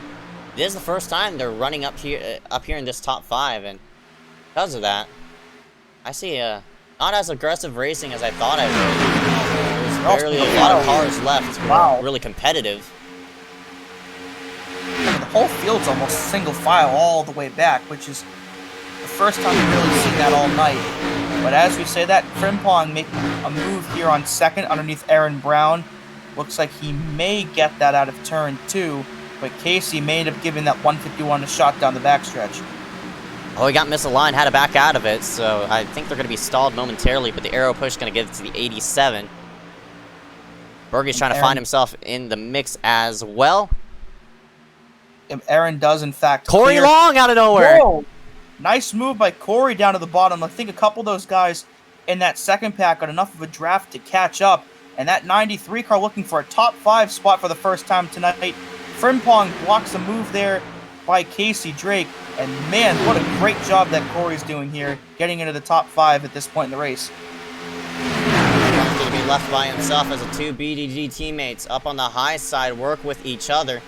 They're going to propel themselves to the front. I mean, in front of that 53 momentarily. And since Frimpong doesn't have a teammate to Latham out there, I think Latham is too damaged to maybe really make a difference inside this main pack. He's not really going anywhere, but up front it's Brian Kendrick in the 00 all by himself. I don't know if he's on a team or not. I don't think he is. Another SPM car up there as well. That's the 21 of Carson Poindexter. Top 5. He was the runner-up last night at Las Vegas. Still looking for his first iSCAR win. Has come really close quite a few times. Could this be the night where that 21 finally gets into victory lane? Mulrooney's doing a nice job of maintaining ground. He's doing the same thing of what Aaron Mulrooney did, of just controlling the lines and keeping the inside unusable, I guess you could say, as Aaron Brown's going to have a run coming into 1, but not going to go anywhere. He's going to hold his line, and I think he's trying to drag Casey Drake in the 87 with him. As Poindexter, he too comes out of nowhere inside this top 5. Yeah, Frimpong's kind of all alone on the bottom right now. Doesn't really have much by way of drafting help, but he's still trying his best to gain those positions, but he needs someone like Berge to come up behind him and give him a good shot, or he may keep losing spots on that high side, but still single file besides Frimpong being there. And again, this is really the first time we've seen them be single file this far deep in the field all night tonight, as you've seen quite a bit of 3 wide and even 4 wide in some cases, but a nice change of pace here as we've hit lap number 60. Bad to worse goes from what was bad has just gone to worse from Mulrooney. He had to hit pit road 4 laps ago for fuel. Didn't even take tires. Didn't even take tires, I don't think.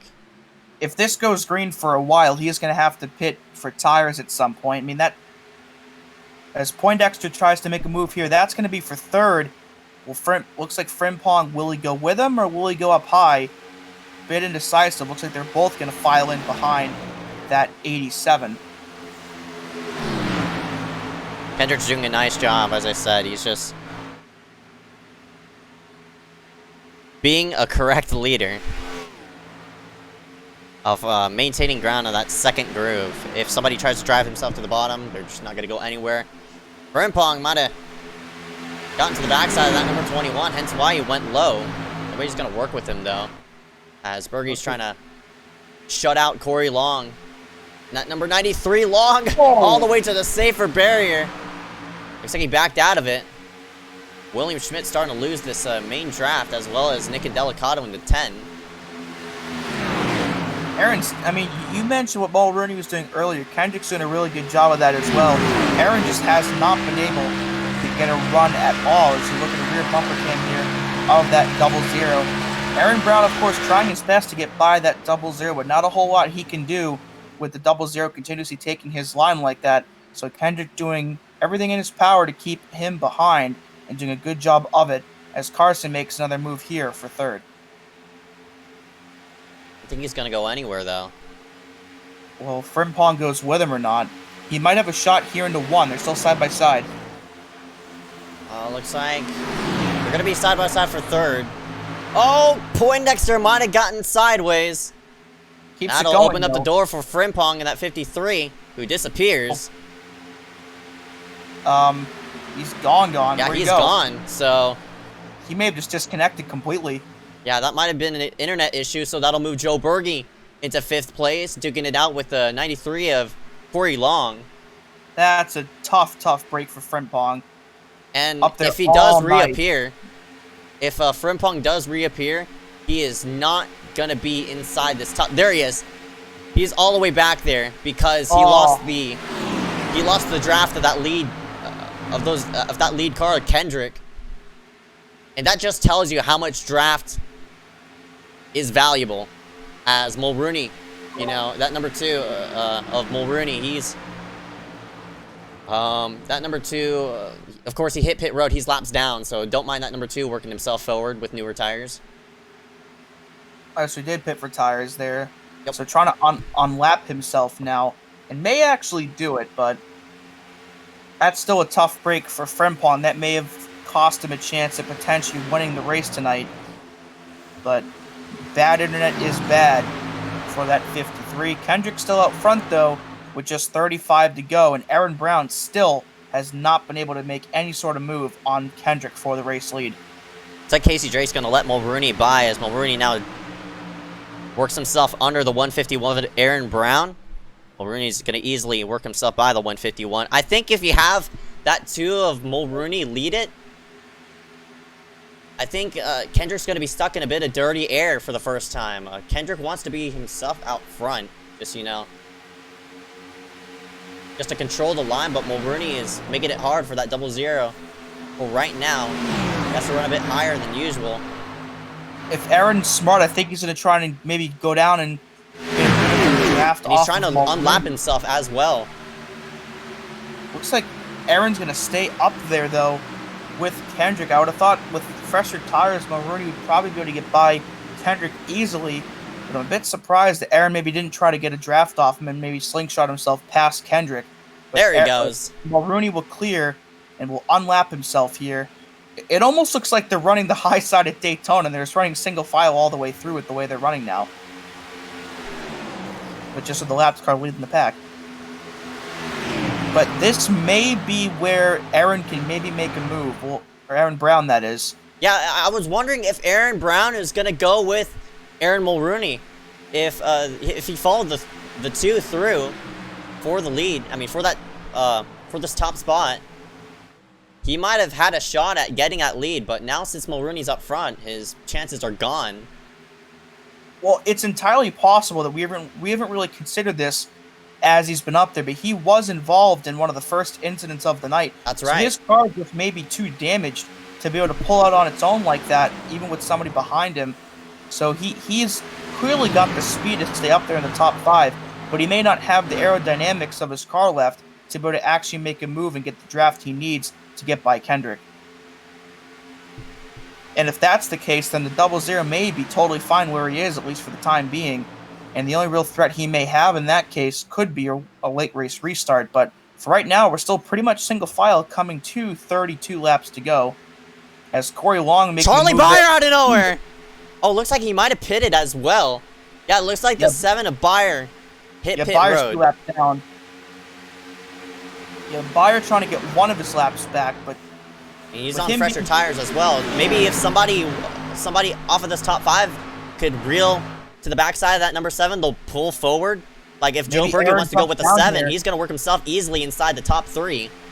I think Aaron was thinking about coming down in front of Charlie, but maybe thought against it.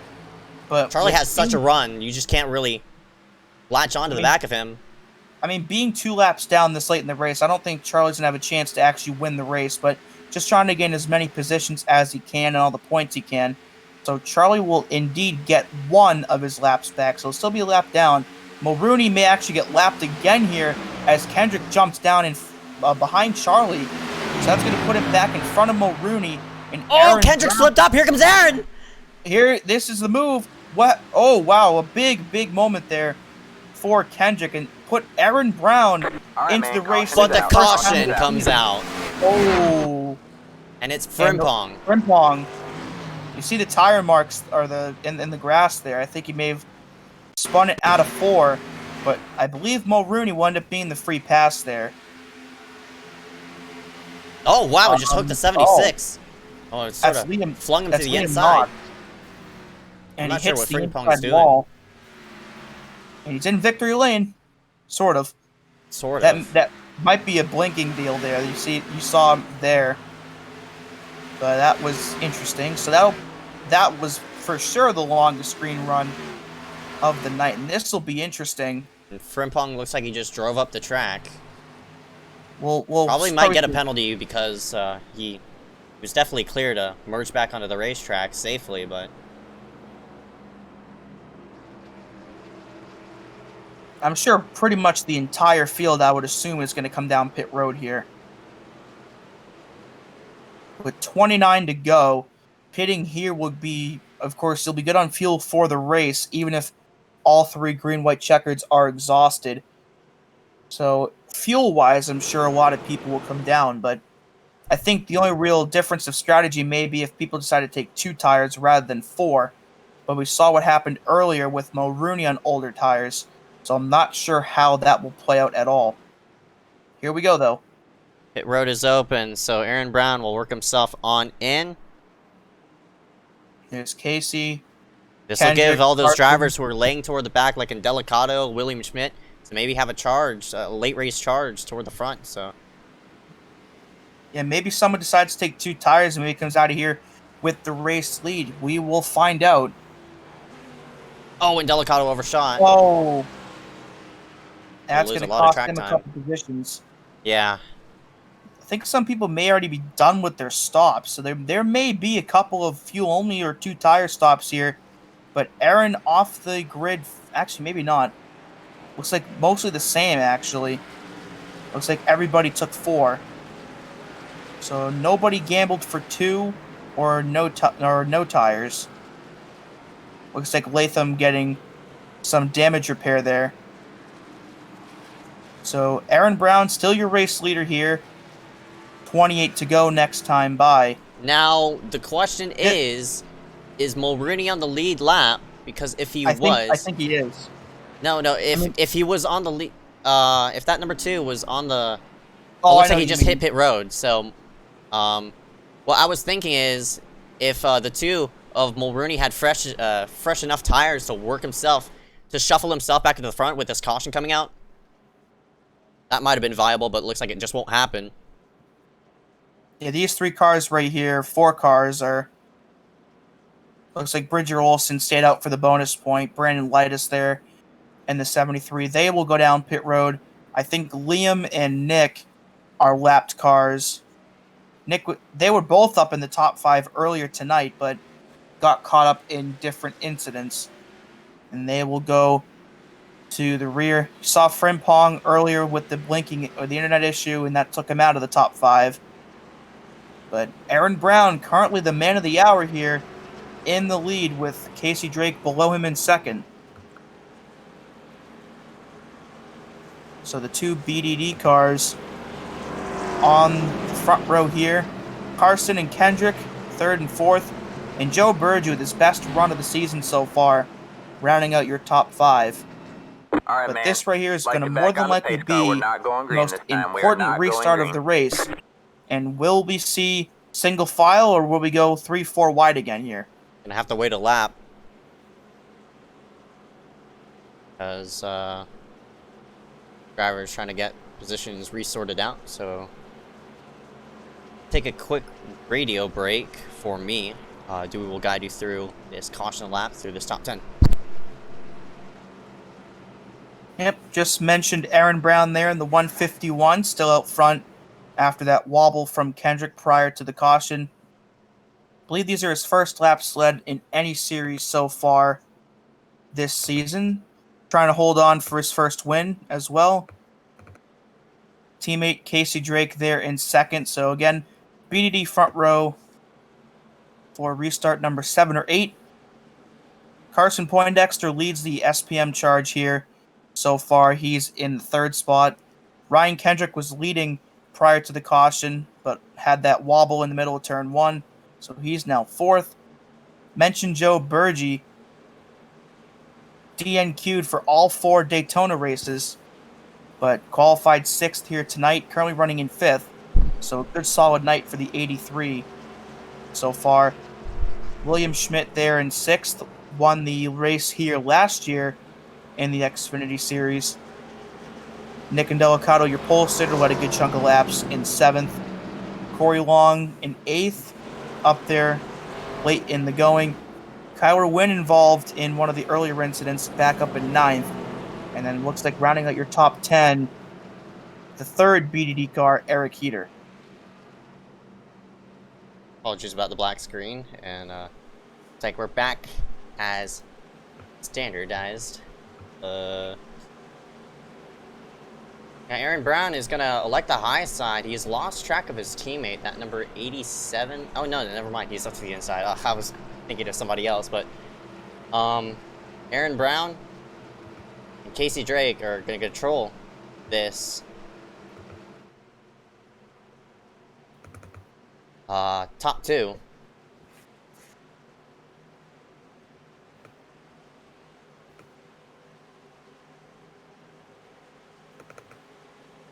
Three-fourths of the way through the race tonight, coming to 26 to go. So not much time left, so I'd assume they're going to become more racier than before. But Aaron Brown and Casey Drake lead us back to the green. I expect more people to get eliminated because everybody's restacked up, and I'm sure we're going to have some interesting moves being made. Speaking of, 3 wide. There's Burgee on the bottom, and Delicato trying to make his way up the middle. Starting in 7th for this restart, trying to gain a couple spots already. Here comes Poindexter on the bottom looking for the race lead. And Delicato up the middle by himself, actually making moves here. I'm a bit surprised he's getting that much ground on his own. Big shot from Burgee to Carson into turn 3. And look at the run and Delicato just got out of turn 4. Mr. Where did he come from? Is up to 2nd. He started himself all the way back and looks like 7th or 8th place. Now he's up inside for the lead. And here we go into 1 with a big reset button being hit.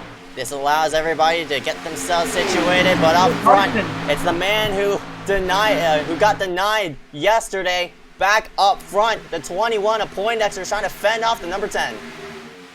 Yeah, Carson finished runner-up last night in the truck race at Las Vegas, trying to win his first ever iSCAR race. Look at his teammate Corey Long in the 93 up there in the top 5. So 2 SPM cars up here. Maybe they'll try to work together as this race goes on. But Burgee now up into 3rd on the high side. Will he maybe take it 3 wide into 1 here? So close, heading into 1. Burgee gonna go down to the bottom side and leaving Delicato out. And I think the 2nd lane is only gonna kick in as Corey's gonna try to take it 3 wide. Nobody with him. And this will probably boost the 10 of Indelicato out forward. As Corey Long gonna find himself back in the 5th Here momentarily. comes Bergie. Bergie for the lead on the bottom, underneath Carson. Oh, I don't think Corey is really tucked up there to push him forward. Oh, and Delicado scoots himself down to the bottom. What a move! And it shoves Bergie out of line, but fortunately keeps it going. And that may actually have helped Bergie a little bit, as he'll now make another move for the lead on the bottom side. Aaron Brown! So, trying to make a move on the outside. Casey is still behind him, his teammate there. Out of 2, they're going to be right up against Indelicado's bumper. So expect a big shot to that 10 right here into turn 3, as Bergie will try once again to wrestle that lead away from the 21. Bergie's doing a really, really good job of maintaining ground on the bottom side. Corey Long is just going to be a catalyst for that number 83 to pull forward. But Long looks like he's going to go with this. That number 21. Oh, Bergie was there, though. He tried to get himself down to the bottom side. Bergie's holding his line down in middle. Yeah, I think they may have tried to shove Bergie down to the bottom and keep him there, but Bergie forced his way back up there and will try once again. But yeah, this is tricky because, of course, Carson and Corey are teammates, so I think Corey's going to try to be hesitant to give any sort of push to that 83. But he might even take it 3 wide. Here he comes! Whoa! And for the lead goes Corey Long in the 93. I think Carson is going to get it at the line, and Bergie... We're looking 4 wide! Aaron Brown for the lead, and then Delicado going to make room on the high side. And Carson washes up, and Bergie does a little bit as well. They're 4 wide behind them as well, with Kendrick there in the middle, as Carson clears Delicado. They're still 4 wide right behind. Look at Omar Diallo on the apron. Corey got swamped into turn 1. Got a bad break there. Whoa! Oh, and that was Corey's close. Just going to run. Yeah, Corey got swamped, unfortunately, and he's going to lose a lot of spots. A door bang there between Delicado and Poindexter, and Nick retakes the race lead. And I believe that's Bergie on the back bumper of Delicado. And now Kendrick is back up there again in the 0-0. Oh my gosh, I cannot believe they didn't wreck. Here comes Bergie again. Oh, he tried to pick up. Oh, there goes Kendrick! Hard on the outside wall! Caution is out. Caution is out. And a lot of cars involved in this one. Kyler Wynn gets clipped. Joyner involved. We'll see who else got collected. Malachi Drake there in the 90. And a couple others. Oh, man. Kendrick got hammered. Oh, my gosh. Oh, he's done. Yeah, he's done for. We're going to replay what happened. Seems as though... Oh, he might have gotten loose. Ooh, man. Casey Drake, Peter Kenny. Latham Joyner. A couple others. I think Charlie may have missed it. Yeah, Kendrick got loose, and as he was trying to correct the car, Lorne was already there. We'll see who else got collected. There were a few other people around in the back of this. But a huge, huge hit for Kendrick. Heater, one of those, also spinning. And a really, really promising night for Ryan Kendrick ends in a big hit to the outside wall. Malachi Drake also caught him in that. Ooh, that's a hard hit. Wow. Yeah, he had to really clobber that inside wall. There's Malachi. So both of the Drakes collected up in this one. I think Charlie missed it, but I don't know if he's still a lap down or not. On board here with the 7. And survey says he does. Good job there by Charlie. And we'll see who got the free pass as well here. May have been him, maybe not. Oh, there's drivers staying out. Wow, I'm very surprised about some drivers staying out, but Delicado hits pit road, so he'll get pulled back to most likely... Looks like 6 people stayed out. Yeah, around 6 people did stay out. Poindexter, Aaron Brown, Bergie, Mulrooney, Omar Diallo, and Max Brady are the 6 cars that stayed out, and Corey Long in 7th. So 7 cars stayed out. Oh no, more than that. The ticker's still updating. Looks like Bachman, Bianchini, William Schmidt, those 3 also did not pit. Frimpong, I think, stayed out. Miles Nelson. Looks like 50, actually a lot of people stayed out, more than I realized at first. So this might put Indelicato back to like 20th or so on the restart. So a lot more people stayed out than we thought because of the ticker still updating. So this will really make things interesting here for this restart, whether or not Indelicato can make us way back up there with the newer tires.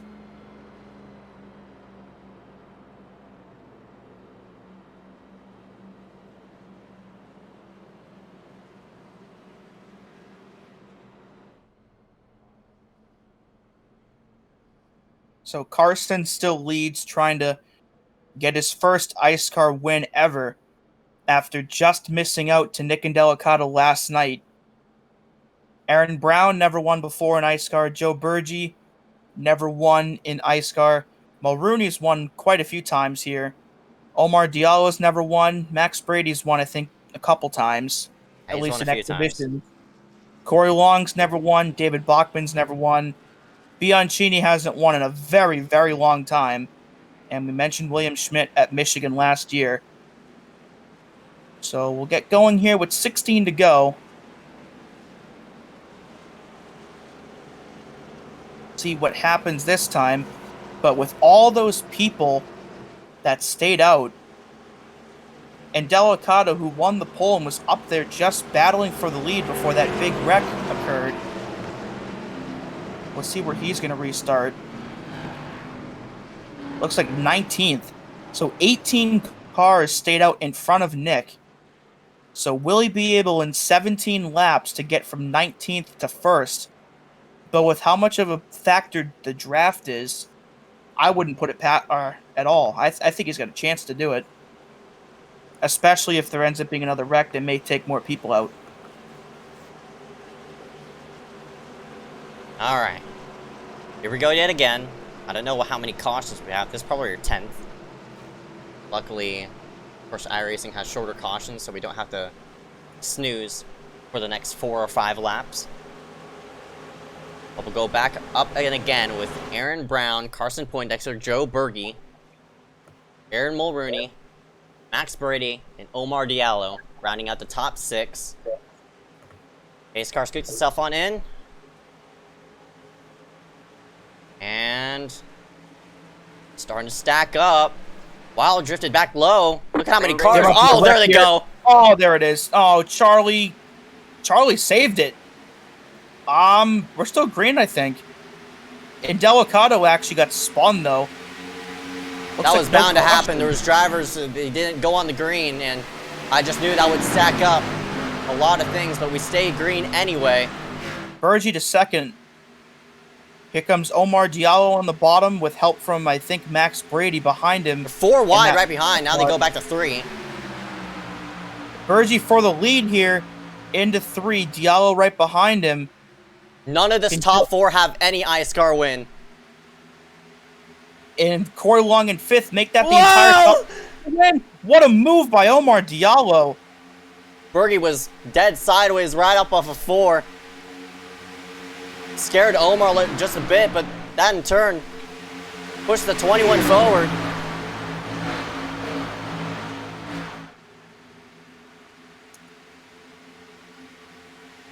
Whoa, man, they're scrambling back there as well. Burgee tries once again, but no drafting help this time. As Carson clears Burgee into turn 3, Omar is going to wash up a little bit. That may provide an opening for Corey Long to try to make a move, but he has no help either. Looks like they're mostly single file on the outside, so Burgee and Corey may be in a bit of trouble unless they can clear themselves up high. But for right now, Carson out front. Aaron Brown still tucked in behind in second, but Burgee trying once again and may actually end up shuffling Aaron out of line, but Burgee still on the bottom. He needs drafting help though, quick. I think he'll slot himself in front of the 61 of Omar. There he does. Brady has a lot of damage, but he's staying in tow for right now. Looks like Byer's gonna be... Mulrooney's up there. Oh, no, never mind. Oh. Mulrooney is gonna go ahead and tuck behind the 93 as nobody wanting to work with Max Brady as he falls back. It goes Burgee trying once again to get by Aaron Brown. He just can't go anywhere. He needs a helper with him to make that bottom side work. Whoa, Charlie. And now this is interesting. Those two SPM cars are right, Charlie man, and calm Corey. down. Looks like we got a Calm caution down. now. Oh, I hear a big wreck right behind. Oh, yeah. Well, somebody hit the inside wall really hard. There's a car down there. Miles Nelson. That is Miles Nelson in the 11. Looks like. Oh, I believe he's making his iSCAR debut tonight. Yeah, I haven't really talked about him, and it seems as though he might have gotten a bit of help. Help from Tyler Wynn. We'll see here.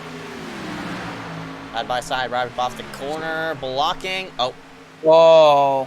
I'm just And- blocking going wrong. Ooh.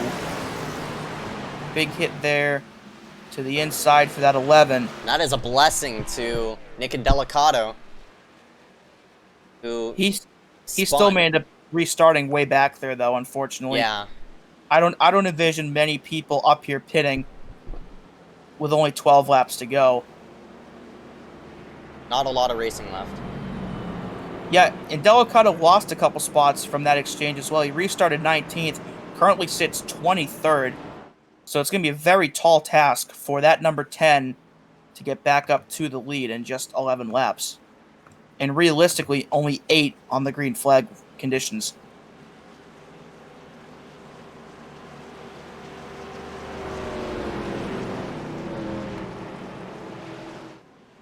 Oh, some people faking in, some people want in. Oh my Whoa. goodness! Wow, that is a lot of more people than I expected to hit Does pit Delicato road. say, looks like Delicato's coming in with them. Yeah, he might have picked up a bit of damage as well, so he's going to be trapped If I- behind all these people who pitted as well, unfortunately. But that's some interesting call for this entire group to stay out.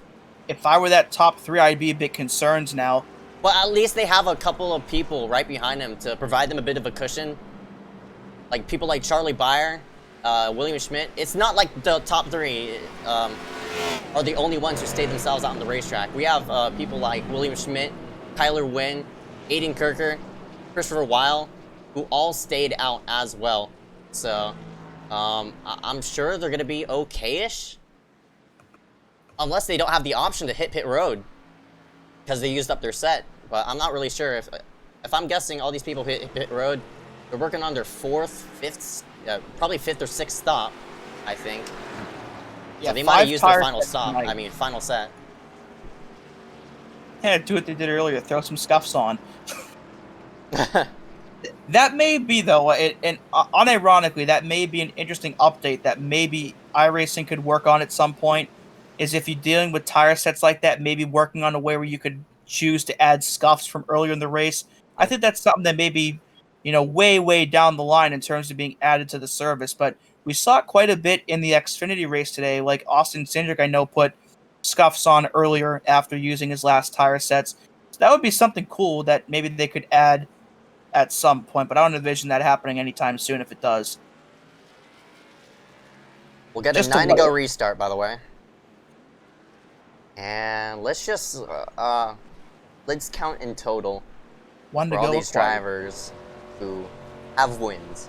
Poindexter, 0. Aaron Brown, 0.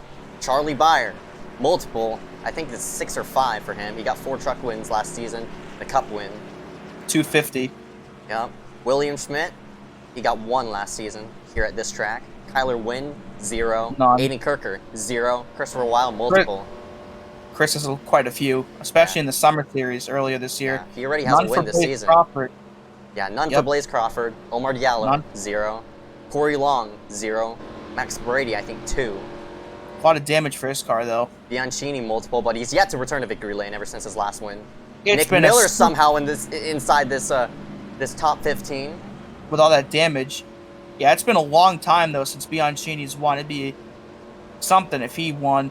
None for Brandon Lightus. And Delicato, of course, won last night and last week. Christian Visconti, I haven't talked about him all night tonight. None for him either. So quite a few guys up there. There's Lacey Cool as well. So quite a few guys up here without wins in iSCAR, and then you have a couple that have quite a few. So I think if I'm going to bet my money, I'm going to go with someone that hasn't won yet. That's going to win tonight. But 9 laps to find out. 4 out of the top 5 drivers have not picked up an iSCAR win, and today is their chance to pick up one here at Michigan. They stack up right behind yet again. Green Flag is out. Poindexter hit the throttle. One car way up to the high side. That's Thomas Lloyd. I mean, not Thomas Lloyd. Omar Diallo in that 61 scoots himself around the 41 of Christopher Weil. And they head themselves into one. Looks like fairly clean for right now, but 3 wide further on back. And notice that Charlie Byer restarted in 4th, so Carson picked the high side for the restart, so he could restart in front of his teammate, and that works to their advantage as they're now 1st and 2nd into turn 3, but Charlie now makes a move on his teammate for the lead and brings Burgee with him. We'll see if Poindexter could pin down that number 7, but looks like it won't happen. Charlie Byer to the lead. Now he'll scoot himself in front of that 21 as they're 3 wide right behind. Aaron Brown's going to go ahead and help Joe Burgee, or attempt to. He's sort of blinking right now. They're 3 wide. This is not going to help this third car, Joe Burgee. No, it looks like Burgee gets clear. These 3 drivers. He could get a huge run down the back straightaway if he uses it to his advantage. Omar doing a nice slide job right there in the 79. Barely clears Aaron Brown, so Brown drops to 4th and may drop to 5th or 6th as Schmidt looking underneath him, as well as Corey Long in that 93. But Charlie out front, what a big move there by Corey on the bottom side. Got a good head of steam and picks up 2 or 3 spots. And Aaron Brown is going in the wrong direction here on this restart as he's starting to get eaten up by the guys with newer tires. 7 laps to go. Here this comes time Corey. by. Corey to the inside. 3 wide on the bottom. Boots out Omar in the 61, but he has no help. I think he might make the pass work if the 21 of Poindexter is going to be going with his teammate. Yes, he will. Here they come. So this could be a 1-2-3 for SPM here. Fairly quick here into 3 as Corey gets a big shot from Carson. And to the race lead goes Corey Long with 6 laps to go. Can he win his first iSCAR race? What a move by Long. He shot it to the inside, but Omar's going to take the outside. 3 wide for the lead at the start-finish line. An SPM sandwich of Omar Diallo here into turn 1 for this race lead. Corey Long trying to win his first ever, and so is Omar. Charlie will file in behind Omar, but I'm sure he's going to go behind his teammate out of 2, and indeed he does. Does he want to take it 3 wide like he did? Like Corey did on the front straightaway, but it looks like the 7's going to work with his teammate. Here comes, look at Max Brady with all that damage on his 157 car, and he makes a move. Second, where in the world did Max Brady come from? Kyler almost got the outside wall, and with 5 laps to go, Corey Long trying to hold off the field to win his first race, but I am shocked that Max Brady's doing that well with all that damage. Byer gets clear of Omar. He has a shot at Corey. Is it going to be enough though? Brady washes up the track. He's sideways. Saved it. Near disaster for Brady and Diallo, but fortunately for Brady and Diallo, he saves it. And look at Indelicato after restarting deep in the field, up to 6th. He might be able to get there before this is over. Can Omar clear the 7? Looks like he will. Oh, door right behind. Bianchini and the 10 they make contact. Mulrooney's up there again as well in that top 10. Don't count that 2 car out either with just 4 to go. Diallo trying once again for the lead under Corey. He may have a shot here. Corey can't clear, so that may put the 61 of the lead, but what a run on the outside for Corey out of turn 2.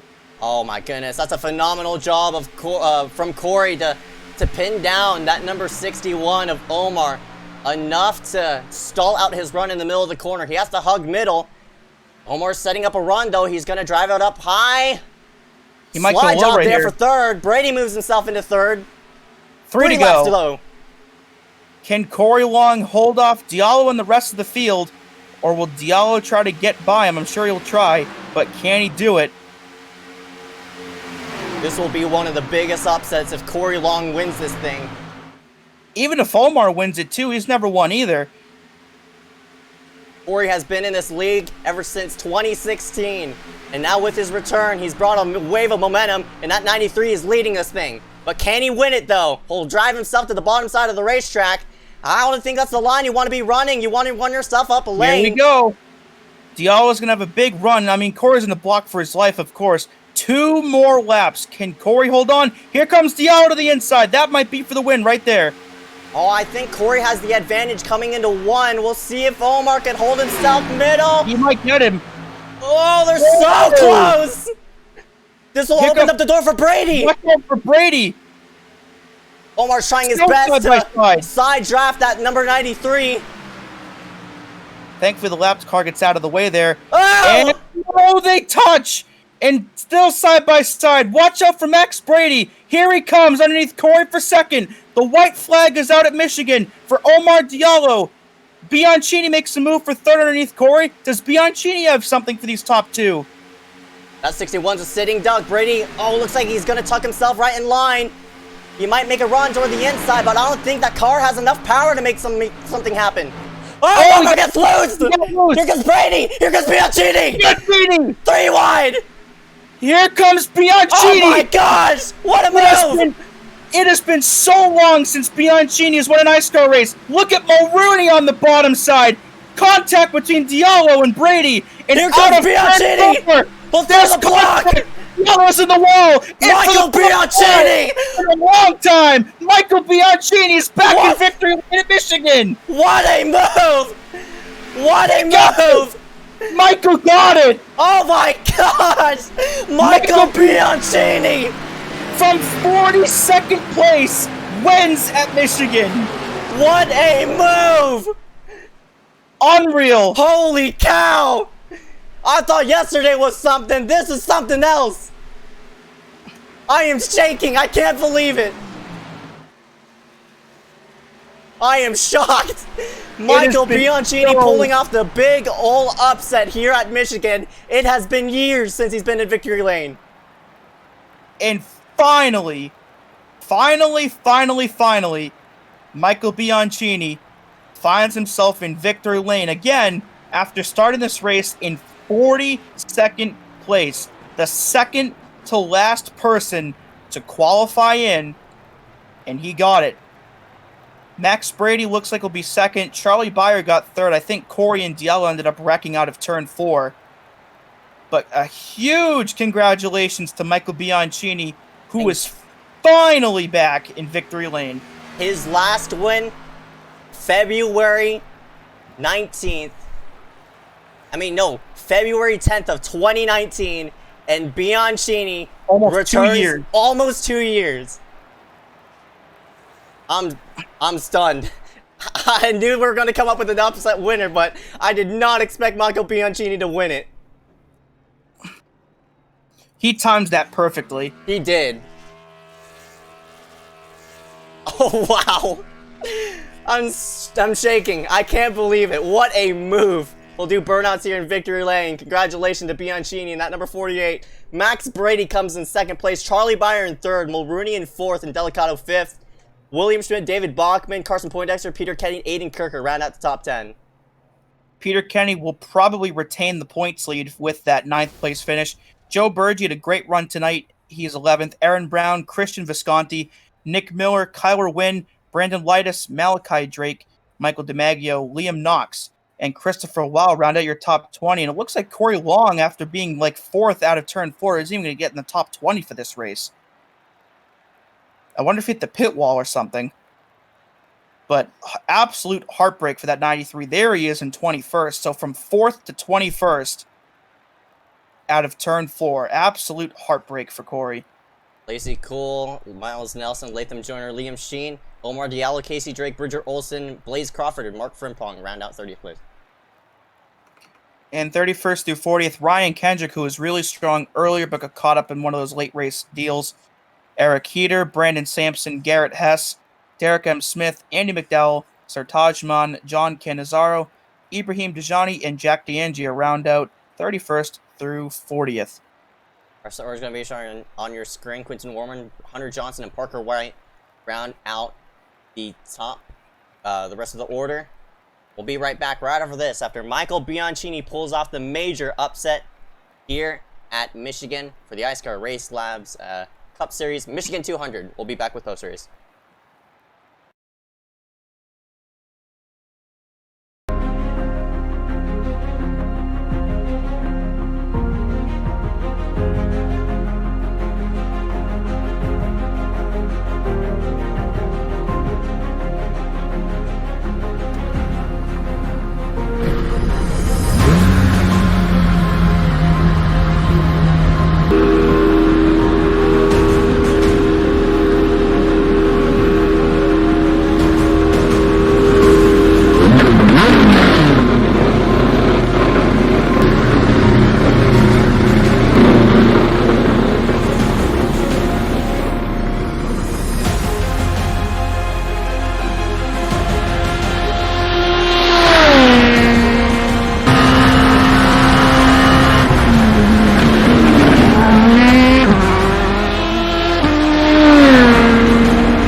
Welcome here back live at the Michigan International Speedway after a hectic finish to end out here at the 2.0 mile D Oval, and rounding himself out in victory lane, that number 48 of Michael Bianchini.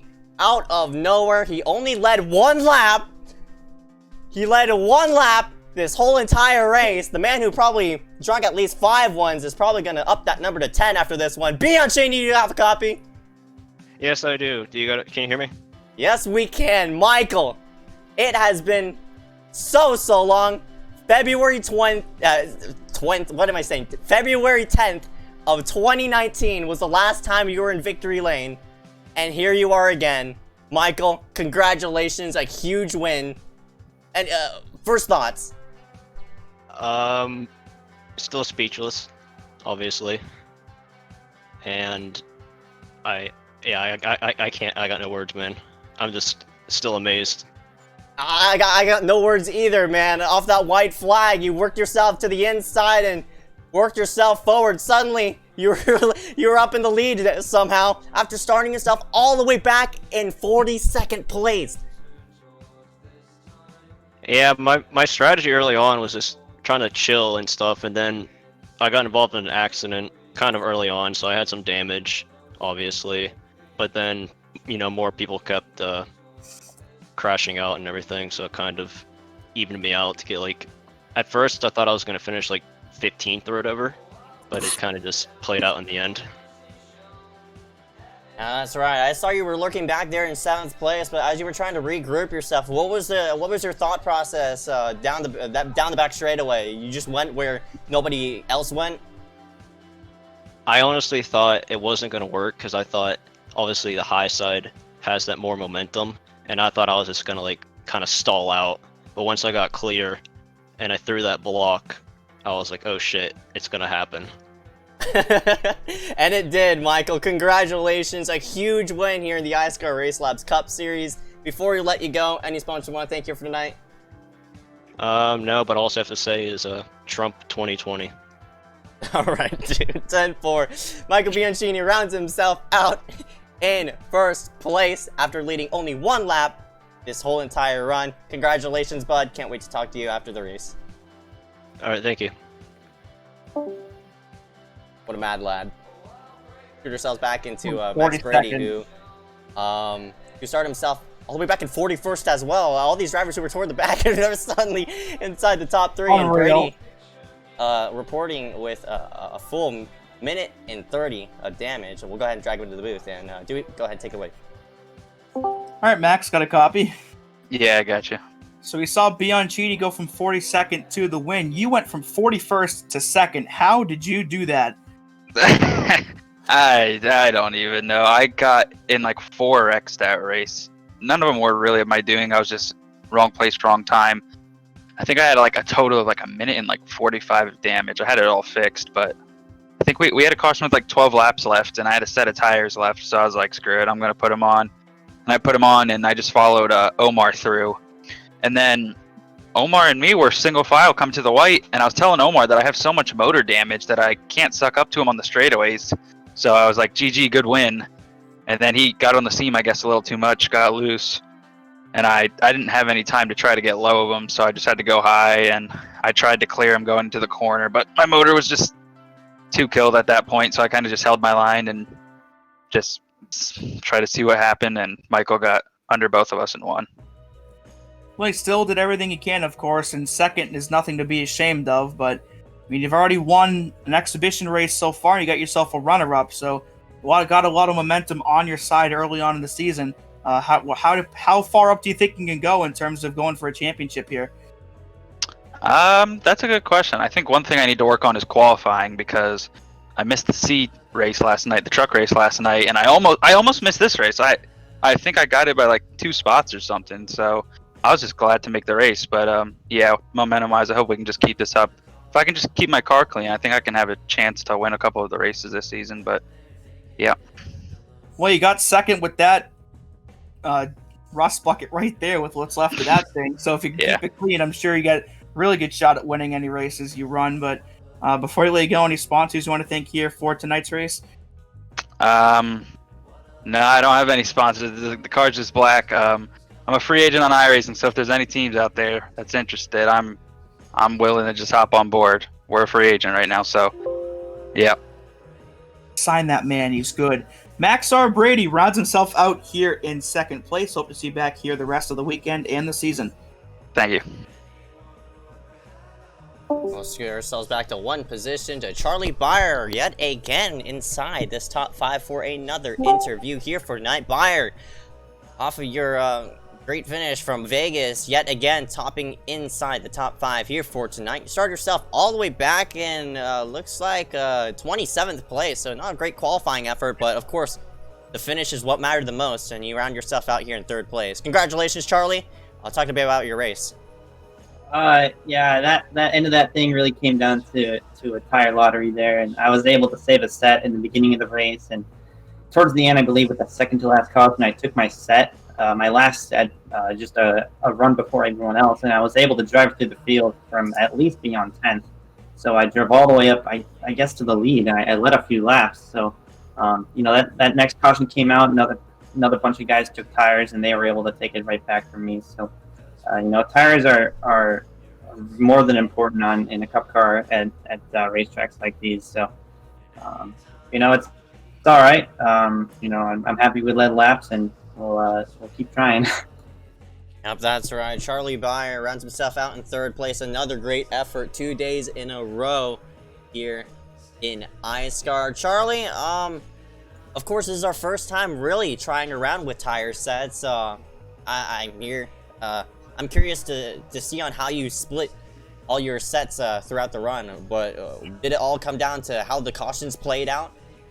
Oh, yeah, and I think most of the guys took their sets into the first caution, or through the first couple cautions, but we didn't really get long green flag runs, so they weren't really used, so I just saved the set just to have one towards the end. So I was running, I was 2 laps down at one point. I got my 2 laps back under one caution, not the rave around, just getting my lead back and getting the lucky dog. So I was able to use my set, use my second to last set, drive through the field, get that caution. And I don't know if you saw on the second to last restart, I almost lost the car, but I somehow, with the damage remember, I still drove through the field. So I'm proud of it. Once again, I've said it before, just keep putting ourselves in positions to win these things. And, we finished 3rd and 2nd on, 4th and 3rd on the weekend. So eventually it'll be ours. All right, man. Congratulations on your 3rd place run here for tonight. Before we let you go, I just want to thank. Yeah, I just want to thank Strand Point Extra Motorsports as always. It's cool running with them. Let's see here. Side Drafting Productions, RDO 3 Graphic Design, Trade Soderverse Photography, Madtown Customs, Cable and Racing Network, and Eagle Media. All right, bud. Congratulations on your big top 3 here for tonight. Can't wait to talk to you coming post race. Adios. Great job, buddy. Go ahead and screw ourselves back one position to Aaron Mulrooney. Oh, top 5 tonight. All right. Aaron, got a copy? Yeah, I got a copy. Dewey. Yeah, you were pretty kind of up and down all night. You qualified in the top 10, but fell to the back a couple times. But nonetheless, you end up with another top 5 finish. What did you see from your perspective of the various different wrecks tonight, and how'd you get through them all to get another top 5? Honestly, Dewey, it was mostly just basically playing our cards and just trying to be smart and aggressive at the same time. Mostly it was just kind of a blend. Honestly, with how everybody was racing the whole time, there wasn't really much aggression. It's just with how this Cup Series package is that when basically there's a giant suck up to the car in front of you, and it just creates close, hard racing. So I'm not surprised that some of the incidents happened. It was hard racing. I mean, we have a really good group of drivers here at iSCAR. So it happens. You just got to be in the right place at the right time to make the right moves. And ultimately, I was there, and I was able to wheel myself to 4th place. I'll take it. Good points day for you after last week at Daytona. So how? I guess I'll ask this: which series, I guess, are you going to focus on more in terms of running for a championship? And how important is this for you?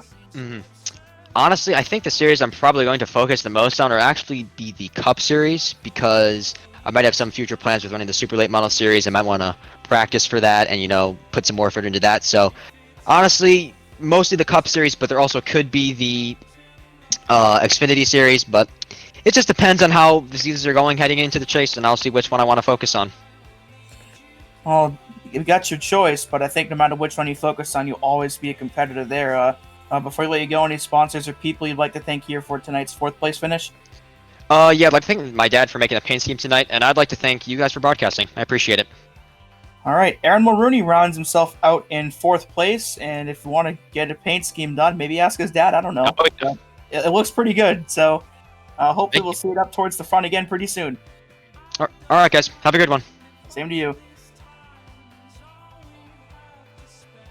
That was Aaron Mulrooney in the number 2. Looks like Nick Delicano is not in the booth as of right now, so we're going to scoot ourselves to the side and sum out tonight's broadcast. And Dewey, any last words? I'm still in shock, man. I'm still in shock as well. I really have not much to say, but I'll go ahead and leave my remarks.